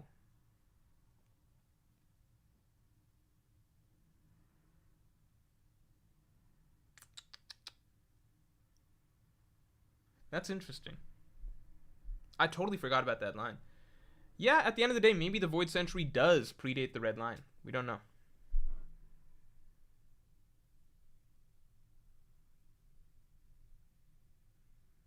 Marco ST, thanks very much. Okay, how about, do you think Kizaru is stronger than Kaido? Oh, I see that question. More straightforward take on it. Thanks again, I appreciate it. No, I don't think Kizaru is stronger than Kaido. That's not to say I think Kizaru's a slouch. It's just that I don't think that, I think Kaido's Kaido. I don't think it's an insult to be not quite as strong as Kaido. I imagine Kizaru would give Kaido a very good fight. Oh, let's get the stream likes up to 300 real quick. Javon Johnson, welcome to the Pirate King tier. For anyone joining the Pirate King tier, the big benefit, as I will always shout out, is there is a monthly podcast that comes out once a month, fucking duh, where you guys get to choose basically the topics. You guys get to ask me what you want to hear me talk about. The last Pirate King podcast was an hour long, and a good chunk of it was spent talking about a popularly requested topic, which is what I thought would happen if the raid did fail. You can still find that if you choose to join Pirate King tier today. You get access to all past podcasts. Francisco Mas, thanks for being a Pirate King tier member for 10 months. I don't think we know enough to figure out who the imposter is. I think Lucci went underrated in this chapter, my man and his bird, carrying the whole siege from the inside. I like that Lucci's not just like buddy right away. I like that he's still being a piece of shit in the background. The Strahds just don't care quite. I feel like somebody would be keeping an eye on, like, I feel like Luffy is so confident in his own strength that he doesn't seem to care about, watching what Lucci's doing. But, you'd think someone like Robin would be keeping an eye on him or something. Yeah, he did carry the siege. None of the other, Kaku wasn't exactly impressive. I would agree we don't know enough to figure out who the imposter is, but we could take a good shot at it. Antoni Spizik, welcome to the Yonko. Sorry if I mispronounced your name. You also get access, not the Pirate King one, but the weekly podcast that comes out every Friday. So look out for that coming out actually tomorrow.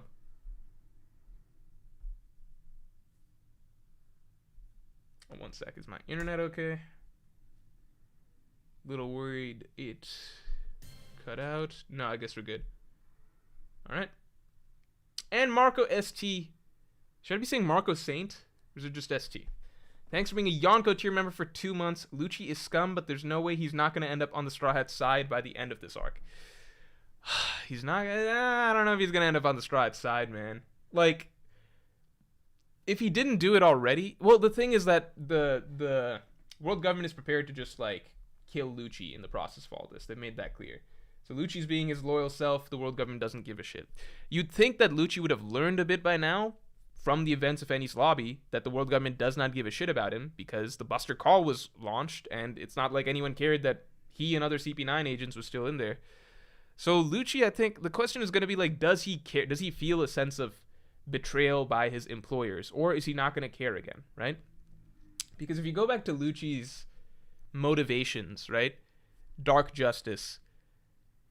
He values the world government ultimately. He subscribes to their dogma, yes, but his personal desires are simply to be given a license to kill. That's what he likes. That's what he cares about. That's what he talks about in the Enies Lobby arc. He likes the fact that because he is a world government agent, his job is to kill people. He's in fact encouraged to. He likes bloodshed. He likes murdering shit, right? So for Lucci, I wonder if he's just always going to be loyal to the world government for those reasons, because he likes being a weapon of the side that will let him kill other people. I wonder. So in that vein, I don't know if like friendship alone or even a sense of betrayal by the world government would be enough for Lucci to be like, yeah, I want to quit my job. I wonder if he's just okay with that. It's possible. I think this is one of those things where we need to see how his character plays out and reacts. JK Kane, thanks for being a Yonko tier member for 11 months. Do you think the Zoro and Mihawk final battle will be a long, drawn-out fight?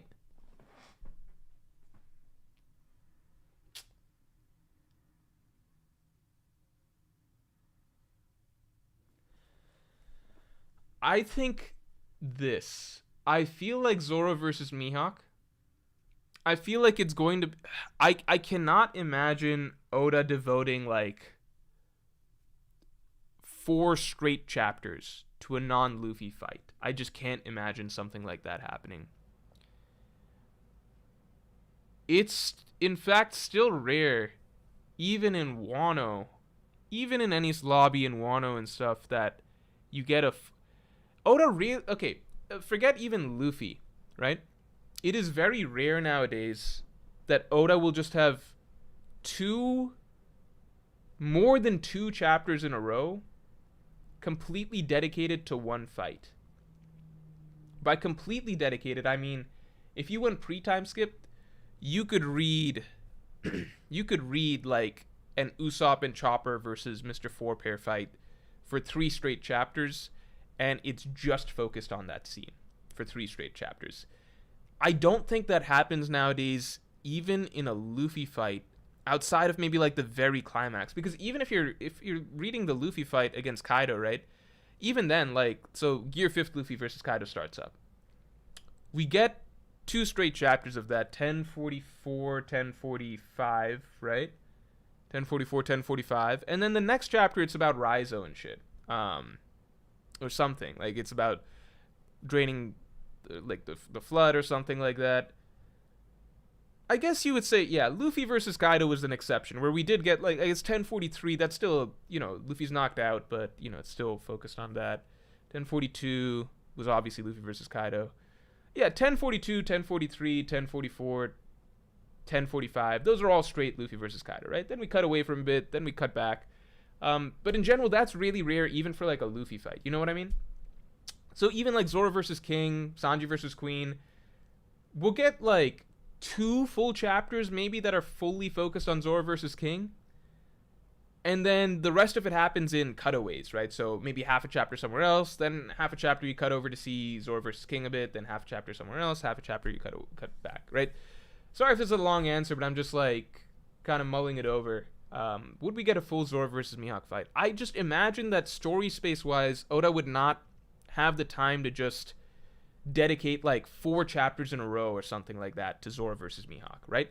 But I do think it's very possible that it's a fight that's happening and we're cutting back and forth to it, perhaps over a long period of time, right? Maybe there's a solid chapter if it's starting, focused on it, then we're cutting away to something else, maybe we cut back in to see something, cut away to something else, etc. And then for the climax, maybe we get like 2 straight chapters of it or something like that. I think that that's very possible. So how long the fight would take, like how long it would span over a number of chapters, I have no idea. But I just can't imagine, because even with like Luffy's fights, it's like Luffy versus Kaido in post time skip. It's just so rare that you get like 4 straight chapters or 3 or 4 straight chapters of even a Luffy fight. You know what I mean? Raffi Goats is not even 1044. Yeah, like even 1043 you're cutting away, or even 1044 you're cutting away to Hiyori and stuff like that, you know? It's hard with so much stuff that Oda's writing in the story to just dedicate chapters purely to one character's fight, even if it's Luffy, you know? JK Kane, thanks for being a Yonko tier member for 11 months. Do you think the Zoro Mihawk... Oh no, we covered that. That was the question I was answering. Sorry. Sometimes I'm just reading and not like fully processing till I've finished saying the thing. Keenan, thanks. That moon theory might hold up because Enel was looking for Endless Verth where gods stay, which he thought was the moon. Yeah, there's so many... I almost don't want to read this stuff more because it's like... There's many things that felt like they seemed to click into place for me right there that I'd rather not elaborate on here. Lunarians referred to as gods, and the red line technically is Endless Verth. There's a lot. I don't want to say anything, but that's a good point. That's a good point. I'll say that there's several Skypiea parallels that seem to strike, or bits of foreshadowing / parallels that seem to strike me with that idea.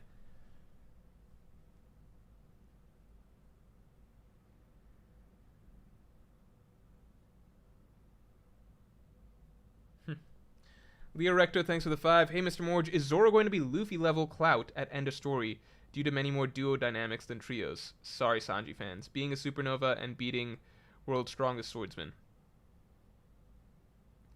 You're saying more duo dynamics in the story than trio dynamic? I don't think Zoro's gonna... I think the same level of clout that Zoro has had relative to Luffy will be the same level it is at the end of the story. I think it's always been something like Luffy is the star, and you know Luffy's the star at the end of the... Like, Oda cannot suck Luffy off enough, right? Like, the amount of... Luffy's just everyone's favorite... Like, it's just what everybody... Like, all the characters want to talk about. They're constantly talking about Luffy, right? Zoro's cool in that Zoro gets thrown into those conversations once in a while, which is like, this captain's so great, Luffy's so great, etc. Damn, isn't it crazy that vice captain's like that, though? Like, that's kind of the dialogue around Zoro always. Like, you know, at Sabaody, everyone's hyped to see Straw Hat Luffy. The supernovas gather at the auction house. They want to see Straw Hat Luffy. Like, everyone's heard tales of him. Then Zoro does some, like, he has his flex scene with the Celestial Dragon and stuff, and then the onlookers are like, damn, like, Zoro's like that too. That's pretty cool. Right? Like, imagine what Luffy must be like in that sense, if he can get this guy to follow him. You get Dressrosa, like, everyone's hyping up Luffy, etc. But then you get the Zoro Pika scene, and in the Zoro Pika scene, you have, like, lots of strong fighters, like Chinjao on the sidelines being like, they're talking about, like, holy shit, like, the vice captain can do that? Holy shit. Like, Straw Hat Luffy is that guy as a subordinate? Those are the type of quotes that you get around Zoro. So, same thing here. Like, I think by the end of the story, like, Luffy's going to be, bar none, the most, famous name in history, basically, right? The person that ended the 800 years of whatever, brought the dawn of the world, just changed the entire history of One Piece forever, right? He's going to get the credit for that. He's Joy Boy, right? Zoro will be very, very famous, I'm sure, as, like, in the same way that Rayleigh is, in that everyone's going to know the right hand, most likely. Like, he's going to be the most famous of the Straw Hats, I assume. But it's going to be a solid gap in terms of infamy between him and Luffy. Being the world's strongest swordsman is a big deal, obviously. But it's like, that's like saying, it's essentially the same as saying, like, is Mihawk as big of a deal as Gold Roger? No. And Luffy's going to be a bigger deal than Gold Roger. Zoro will be a bigger deal than Mihawk too, so I guess that goes both ways. But you get what I'm saying? Like, these are the things that they're chasing, right? Like, there's levels to the impact that they're about to have and the legacy they're going to leave behind. Zoro's will be, like, all-time legacy. It's just that Luffy's going to be one of one, you know?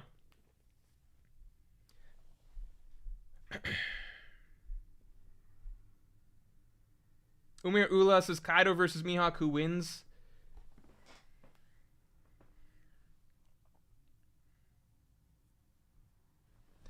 I think the answer I'm supposed to give is Kaido. But, like, you guys know my perspective. I think people wildly overrate a lot of what Kaido... Not overrate, but...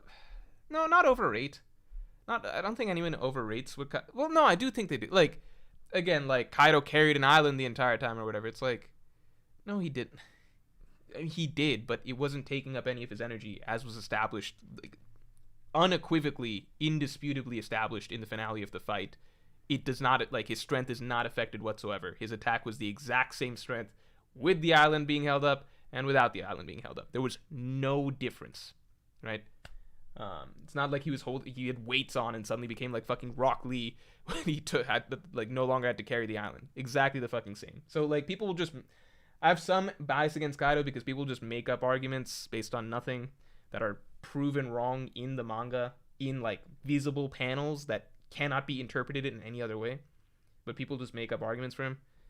So I think that, like, Kaido himself seems to acknowledge that he is not the ceiling of everything, the way he talks about Roger, the way he spoke about Whitebeard in the past. You know, Kaido got fucked up by Odin in the past. Mihawk, I imagine, is stronger than Odin. I definitely think Kaido's not as strong as Shanks, so it depends on like where you fall. Like I think Mihawk scales to Shanks. If you think higher or lower, that's up to you. But I definitely think Shanks is above Kaido.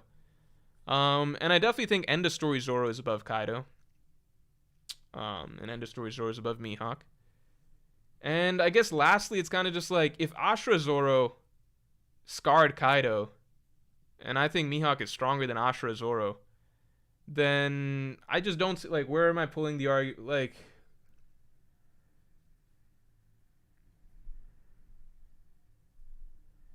Like if, like, you know, if Ashura Zoro, with Zoro's bones all broken, did that to Kaido in one attack, then, you know, wouldn't Mihawk have a good shot at fuck? Like, I think no matter how you spin it, Mihawk's got a good shot at fucking up Kaido, right?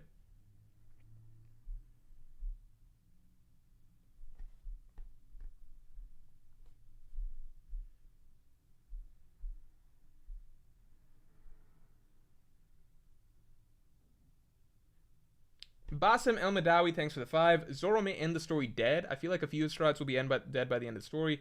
Usopp, Brook, Zoro, and Jinbei all have death flags.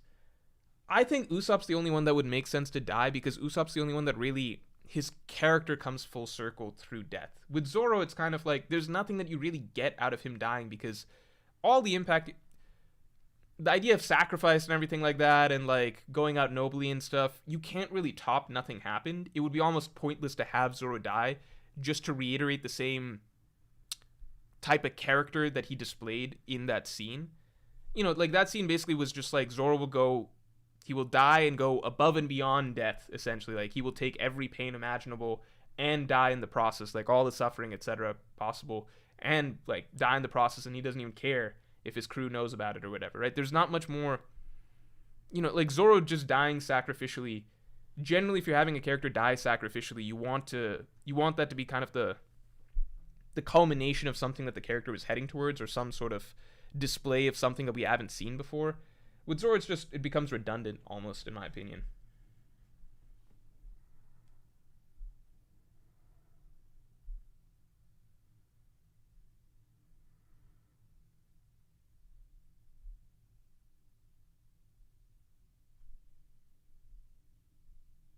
King of the Far, thanks for the 2. Sorry for being so late. My car's engine exploded. I don't know if you're being serious or not, but I'm sorry to hear that, man, if that actually happened. I hope you've got good car insurance. I know I've been through hell recently with car insurance shit. It is still getting fixed, by the way, so I still have a rental. Yeah, I'm sorry to hear that, man. Hope everything's okay.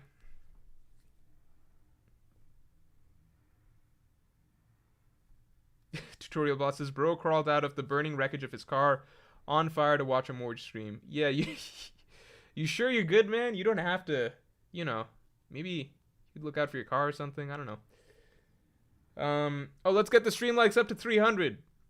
Kino the Far, I'm counting on you. You just showed up. Like the crawled out of your burning wreck of a car. I need you to like the stream. All right, let's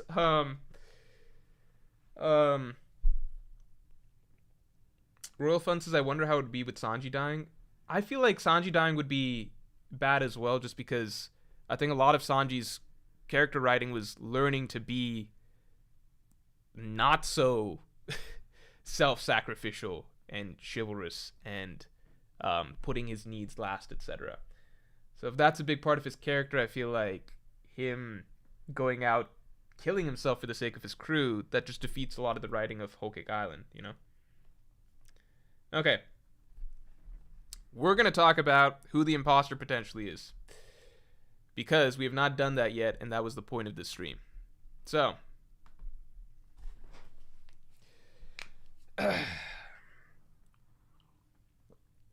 candidates.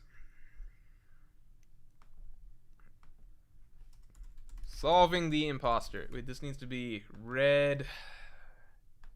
It needs to be big. Fuck.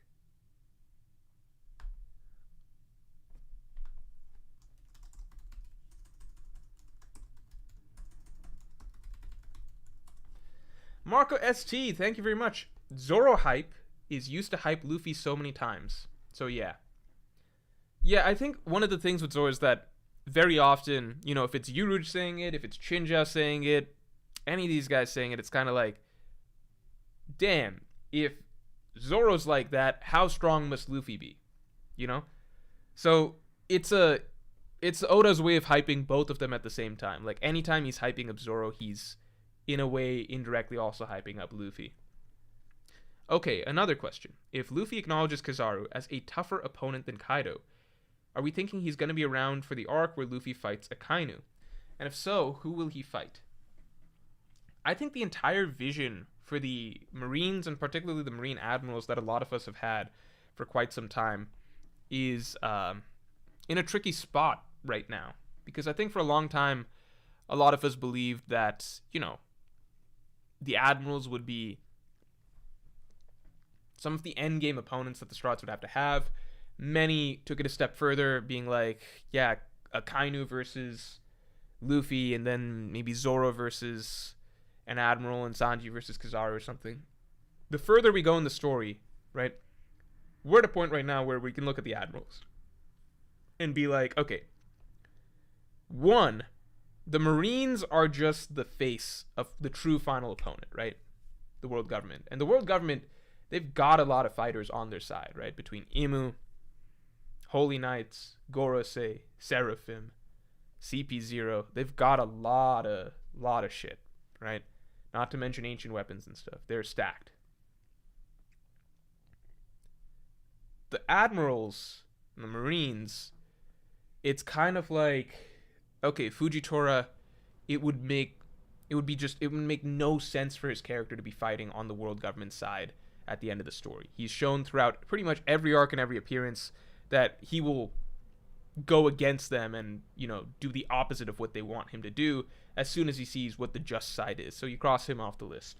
Then you got Akainu, Kizaru, and Green Bull. Akainu seems like he should be an important villain in the story, important opponent.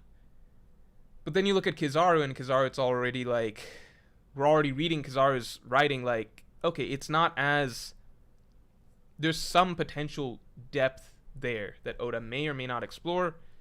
He has some degree of, and he's pulling that out with Sentomaru and to a degree Vegapunk. There's some degree of sentimentality and hesitance, or Kizaru's own opinions that he's seemingly chosen to bury, right? We are a good ways off, I'd say, from truly understanding that. We, you know, at one point it probably would have been unthinkable that, you know, Aokiji, like, imagine if you told us like 500 chapters back that, hey, Aokiji's gonna leave the fucking Marines, he's gonna actually rebel against the Marines, he's gonna join the Blackbeard Pirates. It's a huge left turn for that character, but we just didn't fully understand the character just yet. We could easily be in a spot where Kizaru, not too many chapters down the line, we're looking at him in a very different light. Pun not intended, right? We just don't know enough about the character yet because Oda's kept a lot about him obscure. But already what we're seeing a little bit of is more nuanced than we previously had an opinion of him of, right? So it's too. So right now, the way I'm looking at it, like, the Marines no longer need to be, like, the Admirals no longer need to be some of the final opponents for the Straw Hats because the world government has already got so much stuff. They could be, but they don't need to be anymore. Admirals are getting knocked off left and right. Like, Aokiji's no longer there. Fujitora most likely will not be with the like the bad guy's side at the end. Kizaru's already in flux. You got Green Bull, who seems very committed to the world government's cause, but he's also kind of like, he's the least impressive of the Admirals, so we don't care as much. And then you've got Akainu, who has a different agenda from the Gorosei, but he is firmly in the seat of, like, you know, he's a diehard Marine. So Akainu and Green Bull we can kind of pencil in as definitely most likely being bad guy Marines at the end, but Aokiji gone, Fujitora gone. Kizaru now totally ambiguous, very, very, very much in flux. We'll learn a lot more about him in the next few chapters, I think, next several chapters.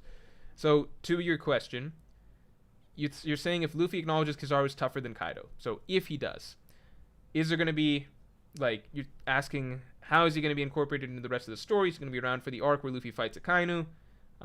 Who is Kizaru going to fight? Stuff like that, right? Like, if Kizaru is being saved as an endgame opponent. I guess what I'm trying to say is I really don't know at this point if Kizaru, maybe this is the end of the line for him here. Whether he's defeated or whether he defects from the Marines. We don't know where his story is going to go.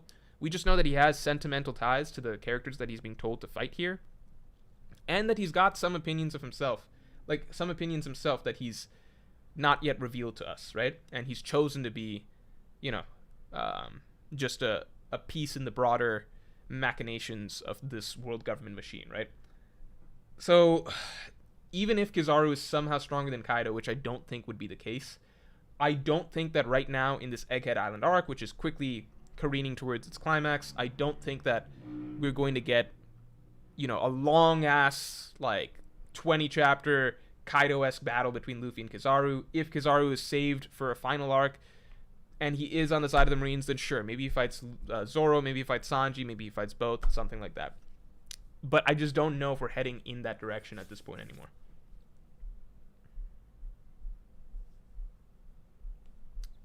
One Piece is in a extremely interesting spot. Like it, I know we talk about this, but it cannot be stressed enough. Just like it's not just that we're getting all of the. You know what I love? It's not just that we're getting to see all of the. I should save this for a video. I'm gonna save this for a video. But let me make a quick note. You guys don't need to see what the note is. I'm moving it over here.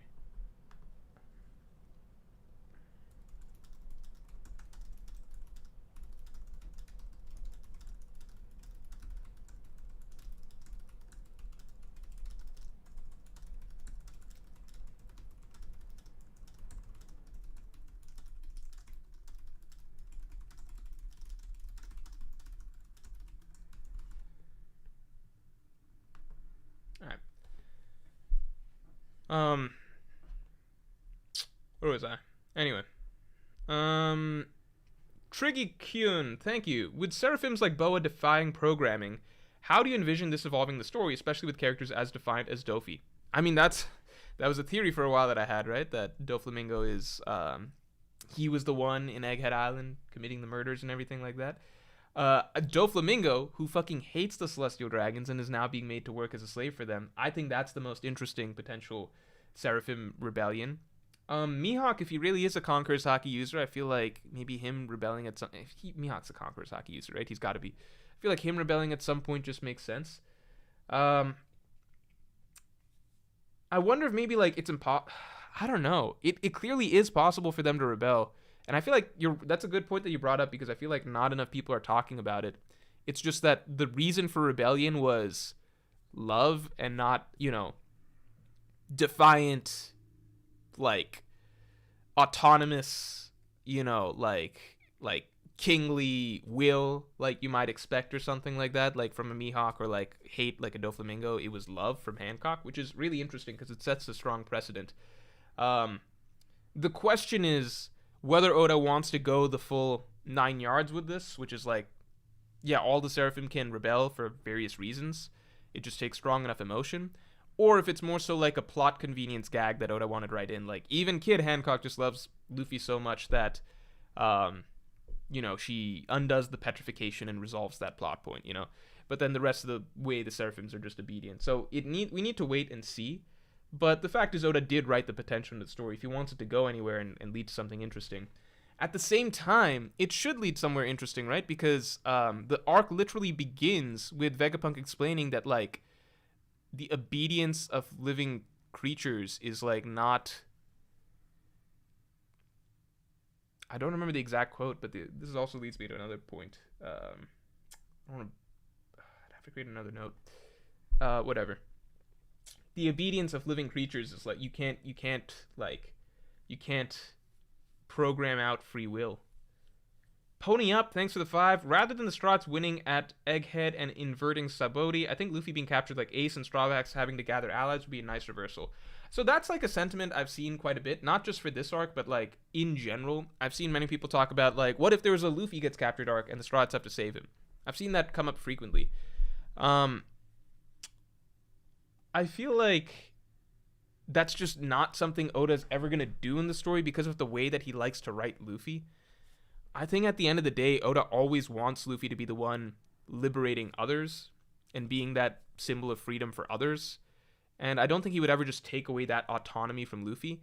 I also think that that partly plays into the idea of Luffy's just, at this point, you can't imprison Luffy. You can't bind Luffy, if that makes sense. Like, Luffy is freedom incarnate, right? So getting captured, I think, would take away some of that. I think at the point that we're at in the story. Okay. Let's talk about this a little bit, the topic of the stream. I definitely thought that was a fun idea for a while, that, oh, what if Luffy gets captured or something like that. I just no longer am on board with that.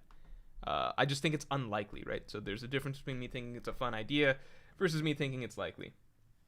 Do we even want to do this? Solving the imposter candidates? Do we all just think it's Bonnie? Crow Stray God, thanks for the 20. Luffy and Zoro should have decapitated Lucci while he was unconscious. Luffy and Zoro should have decapitated Lucci while he was unconscious. Now intel's getting leaked. Come on, man. You know the strats don't roll like that. They should have, of course. And if Lucci was really about that life, he could have at least slaughtered Nami and Robin during that one shot in chapter 1089. What are you talking about? Slaughtered Nami and Robin in the one shot. Let me see this.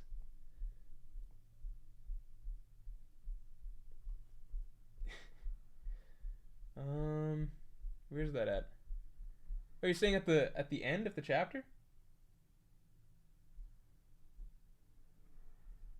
He couldn't have killed them. They're surrounded by their friends. I agree. We still don't know. Did Lucci kill fuck, I don't remember his name. Nero? CP9 agent. Yeah, Nero. Okay. I feel like that's a character that almost... You know what's crazy? I feel like lots of times just subordinates will... No, never mind. It's not that crazy. Never mind. I forgot that CP9 just had Nero as a random bum character. Yeah, okay. Let's look at some clues. I want to see some clues and arguments. Okay. Argument 1. Okay, suspect number 1. Bonnie, right?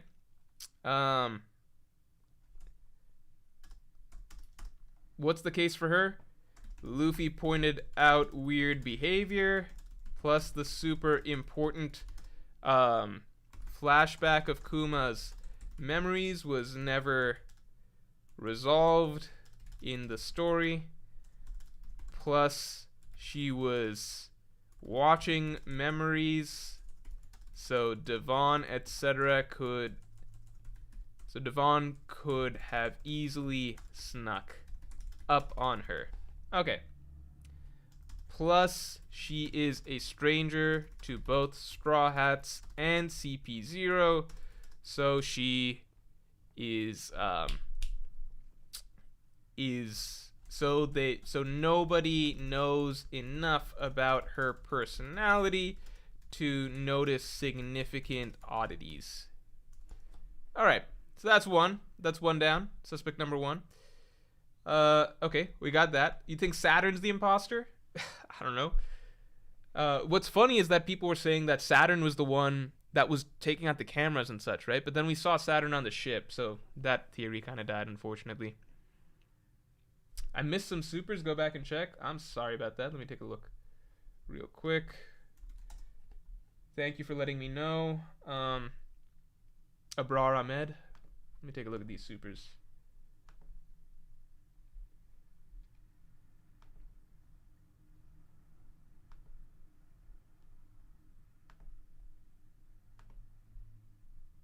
Oh, shit. I did miss it. So, Sean Easton says, missed super chat from me, 15 minutes behind, so hope you got to it. Oh, fuck. I didn't get to it. Okay, let me see. Where's the section I missed supers from? Let me see if I can find Sean Easton super in the first place.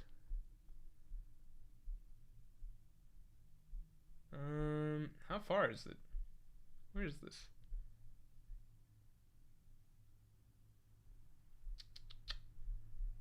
I actually don't see a super from Sean Easton earlier. Oh no, I do see one. Google Meltwater Pulse 1B. What? Meltwater Pulse 1B. What is this? Meltwater Pulse 1B. Okay, it's a Okay, we're gonna pull this up on video real quick. It is a catastrophic rise event in the Caribbean Sea, where I assume sea levels went up. Post-glacial rise. Is Meltwater Pulse 1B real?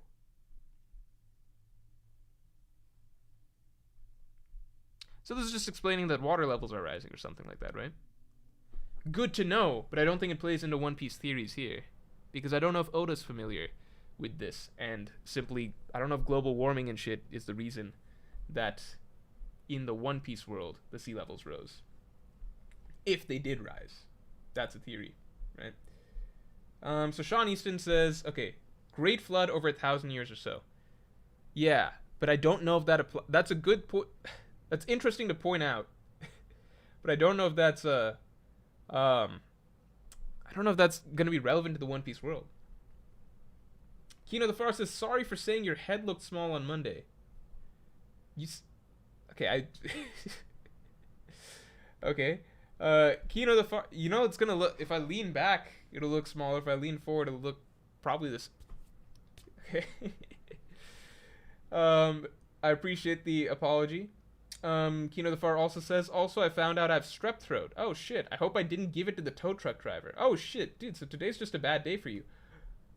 Also, my girlfriend says I need to be nicer to you. Oh, and then you said, sorry for saying your head looks so small. Okay, that makes sense. I feel like you're having a bit of a rough day. I feel like you should like treat yourself to maybe a nice dinner or something like that, you know? Because like strep throat, your car engine exploding. I don't know. Just you know, just try and I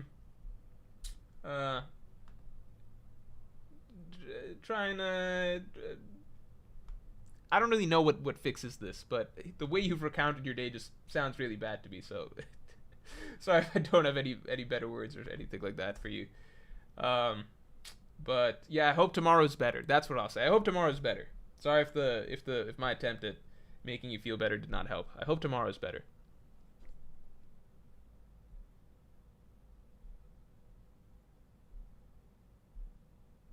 Oh, okay, we're back here. Alright, suspect number 2. Somebody give me another suspect that is not Bonnie. Is there anybody else that wouldn't be Bonnie?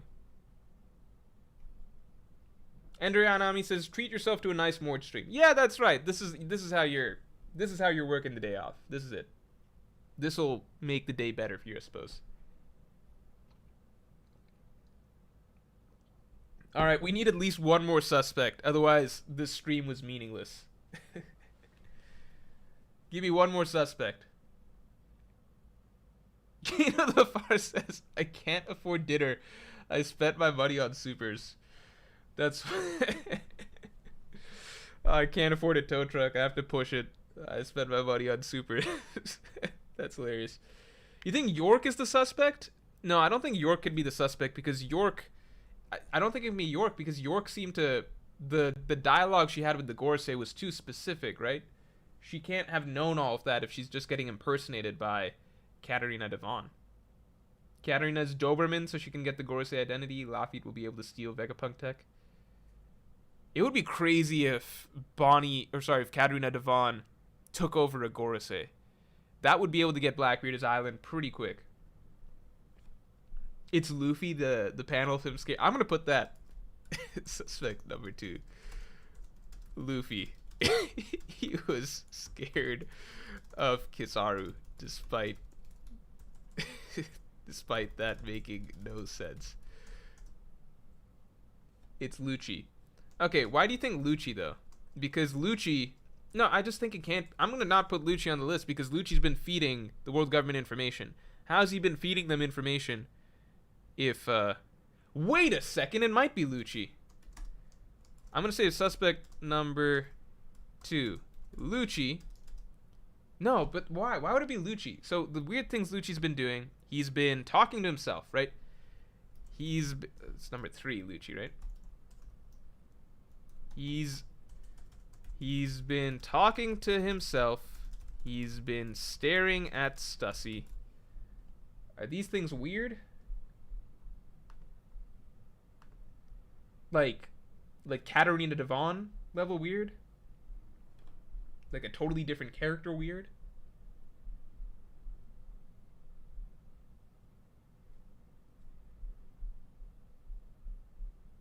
Let's take a look again.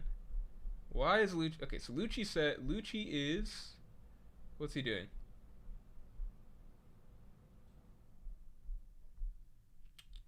He's talking to Kaku. Lucci's talking to himself. It can't be Lucci. It can't be Lucci because of the bird. I'm going to take Lucci off the list. Can't be Lucci because of the bird. Because, you know, Hattori is not going to betray Lucci like that. Can't be Lucci because of the bird. Case closed. Back to others candidates. Bassem El Madawi says Devon used pudding as a workaround. Oh, you think? Oh shit! No, because pudding is currently with the pudding is currently on Blackbeard's ship, as far as I know, right? Wait a second. Someone tell me where pudding was last. What was the last case of pudding? Was she with Blackbeard and those boys, or was she somewhere else? Rachia, thanks for the 2. Kaku and what happened to Caribou? I don't think it's Kaku, because Kaku got all fucked up. What happened to Caribou? Fuck. Caribou. Okay, so they might have caught Caribou on the way out, right? If they catch Caribou on the way out, then they have intel on what's going on in there. Not really, because Caribou doesn't know that much. I don't know. VarpTM says, if you learned about the polar shift theory, is that like a thing that the North and South poles are supposed to reverse or something like that at some point? Is that a theory? I think I've heard that at some point, and then the whole world goes to shit. I don't believe in that theory, because if I did, then I would have to live in fear every day. So I choose not to believe in that. Assuming that that's the theory that you guys are referencing here. Marco ST, thank you very much. Morj is small head confirmed. Another question. If gun to your head, you think elders are stronger than admirals? I know you're not into power scaling, that's why it's fun. Shrug. Also fun how long we can prevent you from talking about the imposter LMAO. We're 2 suspects in. We're pretty far along.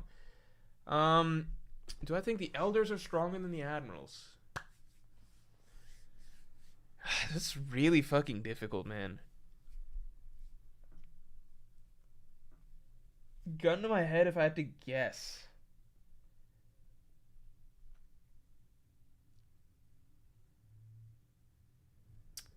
It's really hard.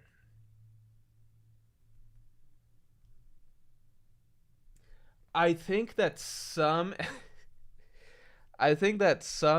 probably a range of strength among the elders, and maybe some are a bit stronger than... Do I think the strongest elder, whoever that is, would be stronger than a Kainu? Can I say equal? Can I say around the same level?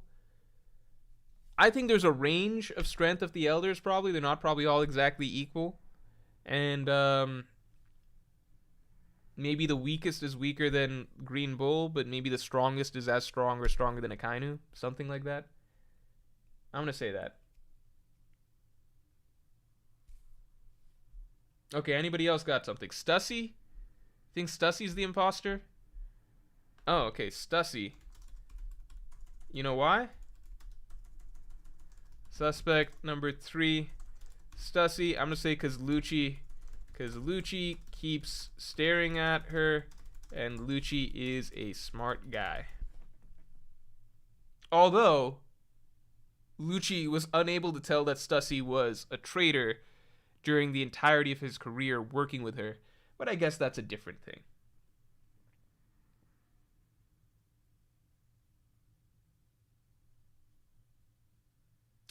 John Rossi, thanks for the 5.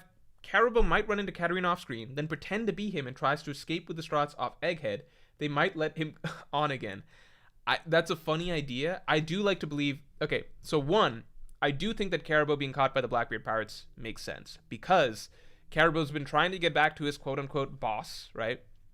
Order of elimination, his boss at this point almost only makes sense being Blackbeard. So Caribou's already trying to get back to Blackbeard. That's one. Two is Caribou has information on both the ancient weapons, Poseidon and Pluton. Blackbeard does need that information to be in on the game, essentially, right? And be competing for those crucial pieces and be a threat in the story, right? So you got Caribou around Egghead Island, probably hasn't gotten very far. You got the Blackbeard pirates heading towards Egghead Island. It's very likely that they pick him up. Caribou's information can be handed off to the Blackbeard pirates. I think that makes sense. Leo Recto says Stussy is sussy. Yeah, we got Stussy in there. Browningbot says Katarina is infiltrating the Marines Morj. Her being a Gorosei or even an Admiral would be very powerful for them, and Lafitte can easily slip in and out of Vegapunk's lab by himself. The thing is that there's no way Katarina is impersonating Kizaru, just based on, we've been reading about Kizaru, like his interactions, his statements, etc. Even just him using his light abilities, that's not Devon, right? But, I'm just going to write Katarina Devon. Gorosei, Saturn. No, I don't think it can be Gorosei Saturn. I don't think it can be Gorosei Saturn because just the statements and everything that he's been making, we're meant to take those as his character, right? And just the dialogue and negotiation he had with York, he has information that has to be him, right? VarpTM, thanks for the 5. No, Morj, there's a polar shift theory in One Piece. This is the best One Piece theory in my opinion. Those are high words of praise. Let's take a look. Polar shift. Polar shift. This is 27 minutes long. But it is by a Japanese person, which gives it a lot of credence. Look. I think I've heard of this theory. Like, not the theory itself, but I think someone's linked me this video before. And then I didn't watch it.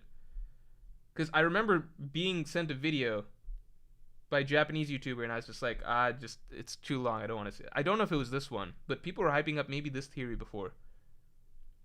Okay, you know what? We're going to save this for a reaction. Reaction video. We're going to do a reaction video later. All right. I got content for Monday. All right, we'll just save that. Thank you, VarpTM. We're reacting to the ultimate theory or something like that, or the best One Piece theory ever. We'll do that.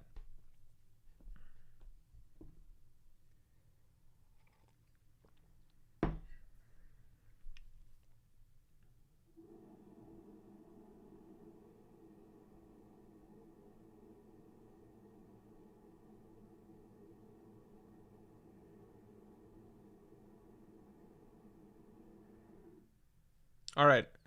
I'm not seeing any other. Yes, don't worry. I will be watching that video. I'm not seeing any other candidates. It could be Robin.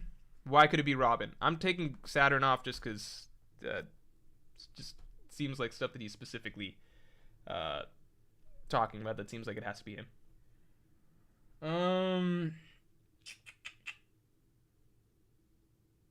Okay, Kaku and Robin injured off screen. They can lay low without having to interact heavily with others, and people won't notice oddities due to injuries. But Robin, I feel like what she was saying this chapter was in character.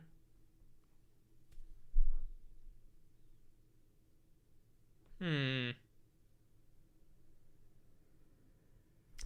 Robin. Okay. Suspect number 4, Robin.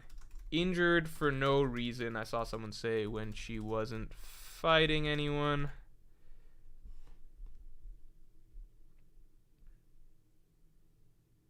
The VA with a lot of chins.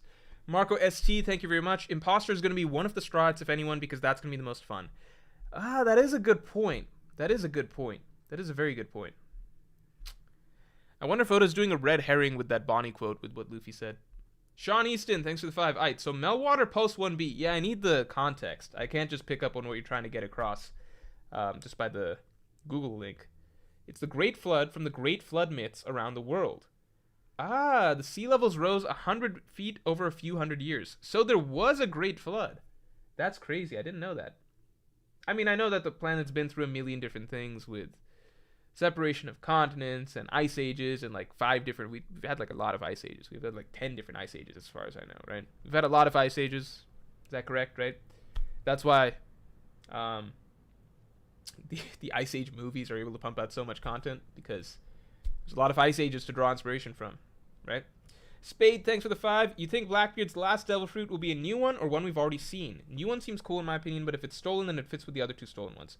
I like the idea that it's a new one because I don't know if any Devil Fruit that we've seen that he could steal from would be interesting enough for him to have. Like, the Dragon Fruit is the strongest zone that we've seen, and I just don't think, Luffy fighting a dragon again, just be redundant. The Phoenix Fruit, if he was going to steal that, wouldn't that have been when he fought Marco way back when? So I feel like a new one would be best.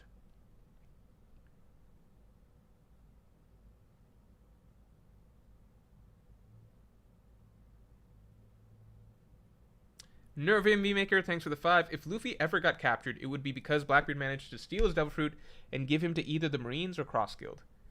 Well, that is an interesting idea. I don't want to talk about Blackbeard stealing his Devil Fruit because that's something that I would like to elaborate on later. But being given to Cross Guild would be hilarious. Luffy back in, starting off, after 1,000 chapters, he's right back where he started, which is trapped in a cage as Buggy's prisoner. That'd be hilarious.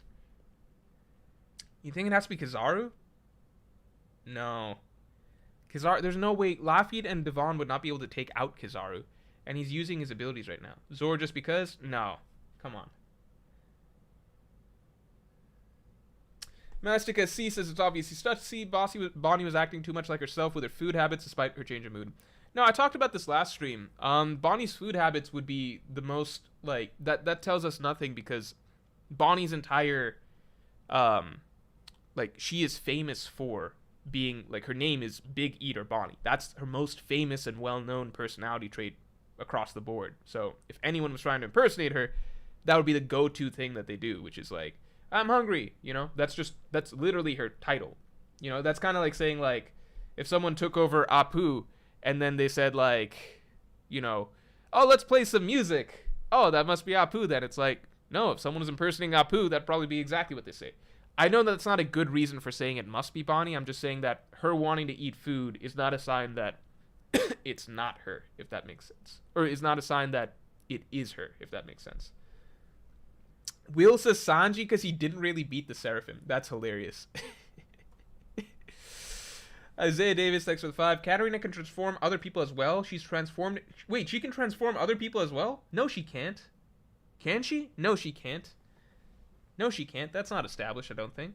She's transformed into Lucci with Lafitte as Hattori. They're plotting in plain sight. Kaku is delirious. That would be funny, though. There's no way that she could transform other people. Okay, this sucks because I do have to... We spent too much of the early stream not talking about this. I have to call stream in the next 5 minutes. Alright, guys. We gotta pick between these 4. These are the 4 options. These are the 4 options. Derek Miles says, but why would Katarina cry? Nobody knew Bonnie was crying. I mean... Bonnie was crying... Let me see again. Bonnie was... Luffy just says, weren't you crying last night? And Bonnie's just saying no. Wouldn't that be... an in-character thing to say? Why do people think it's Brook? Quickly give me Brook. Insert clickbait says Lafitte has bird fruit, though. That doesn't mean he can transform into any bird. Hattori's a pigeon.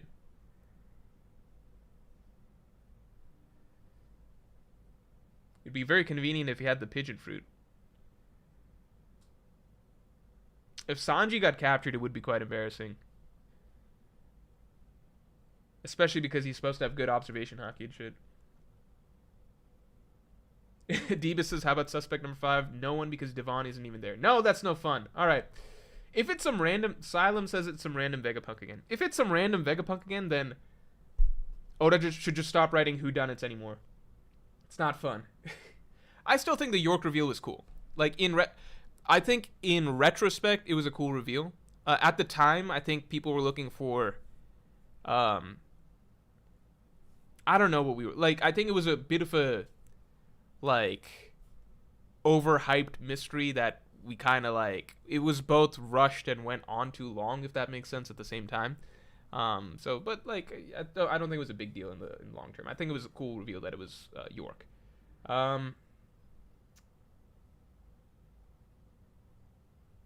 but this one's more interesting because it was kind of like York is one of the Vegapunks. We know the Vegapunks so little. We know so little about them that it almost like we don't care.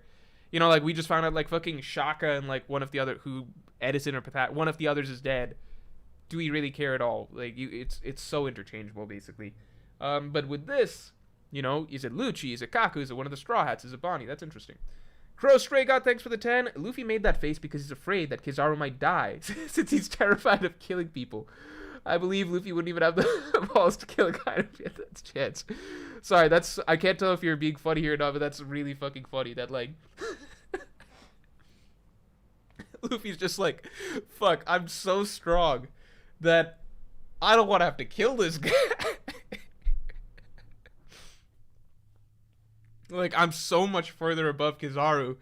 I'm terrified. I might just accidentally murder him. That's a funny way to look at it. I like that. Alright. Sean Easton says, also they found Sodom and Gomorrah. There were big trade cities back in the day. High heat, glass cities, and glazed pottery. Holy shit. Is this all true? This is stuff I have to look up later, but that's interesting. Didn't know that. Yeah, didn't know that much history around the ancient days of the world and the floodings and such. Scholar H, thanks very much. Blackbeard needs a Logia fruit, not a Zoan. Maybe Kizaru's. Blackbeard has a Logia fruit. He doesn't need one, remember? Mr. Rubik's 01, thanks for the 5. Robin has 2 stoic reactions when both Ohara and Elbaf were mentioned in the chapter. I could see it as in character, but could also be a hint.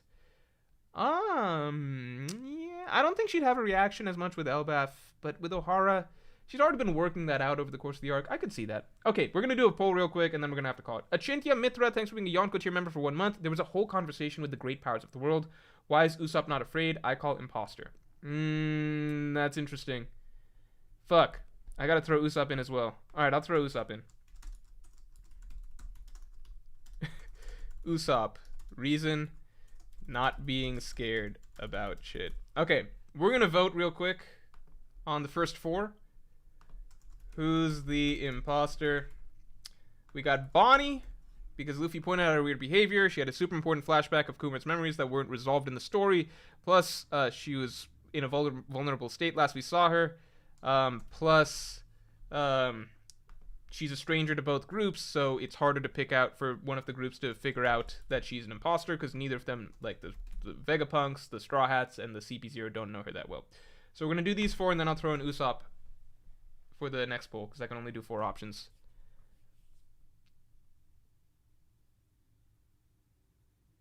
Damn, after all this discussion. Alright, we're going to give it 5 seconds. 5, 4, 3, 2, 1.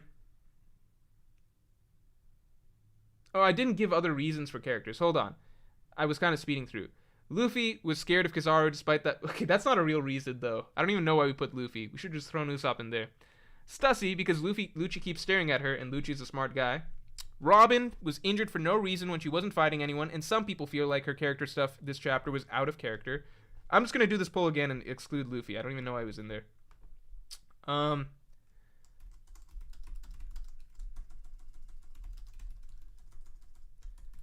then lastly, we've got Usopp because he wasn't scared about stuff, which some people could see as being out of character.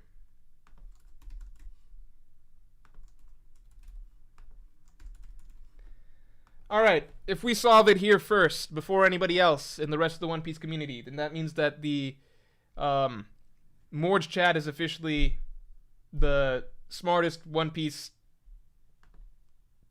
chat viewers group. You guys are the smartest in the world. That's it.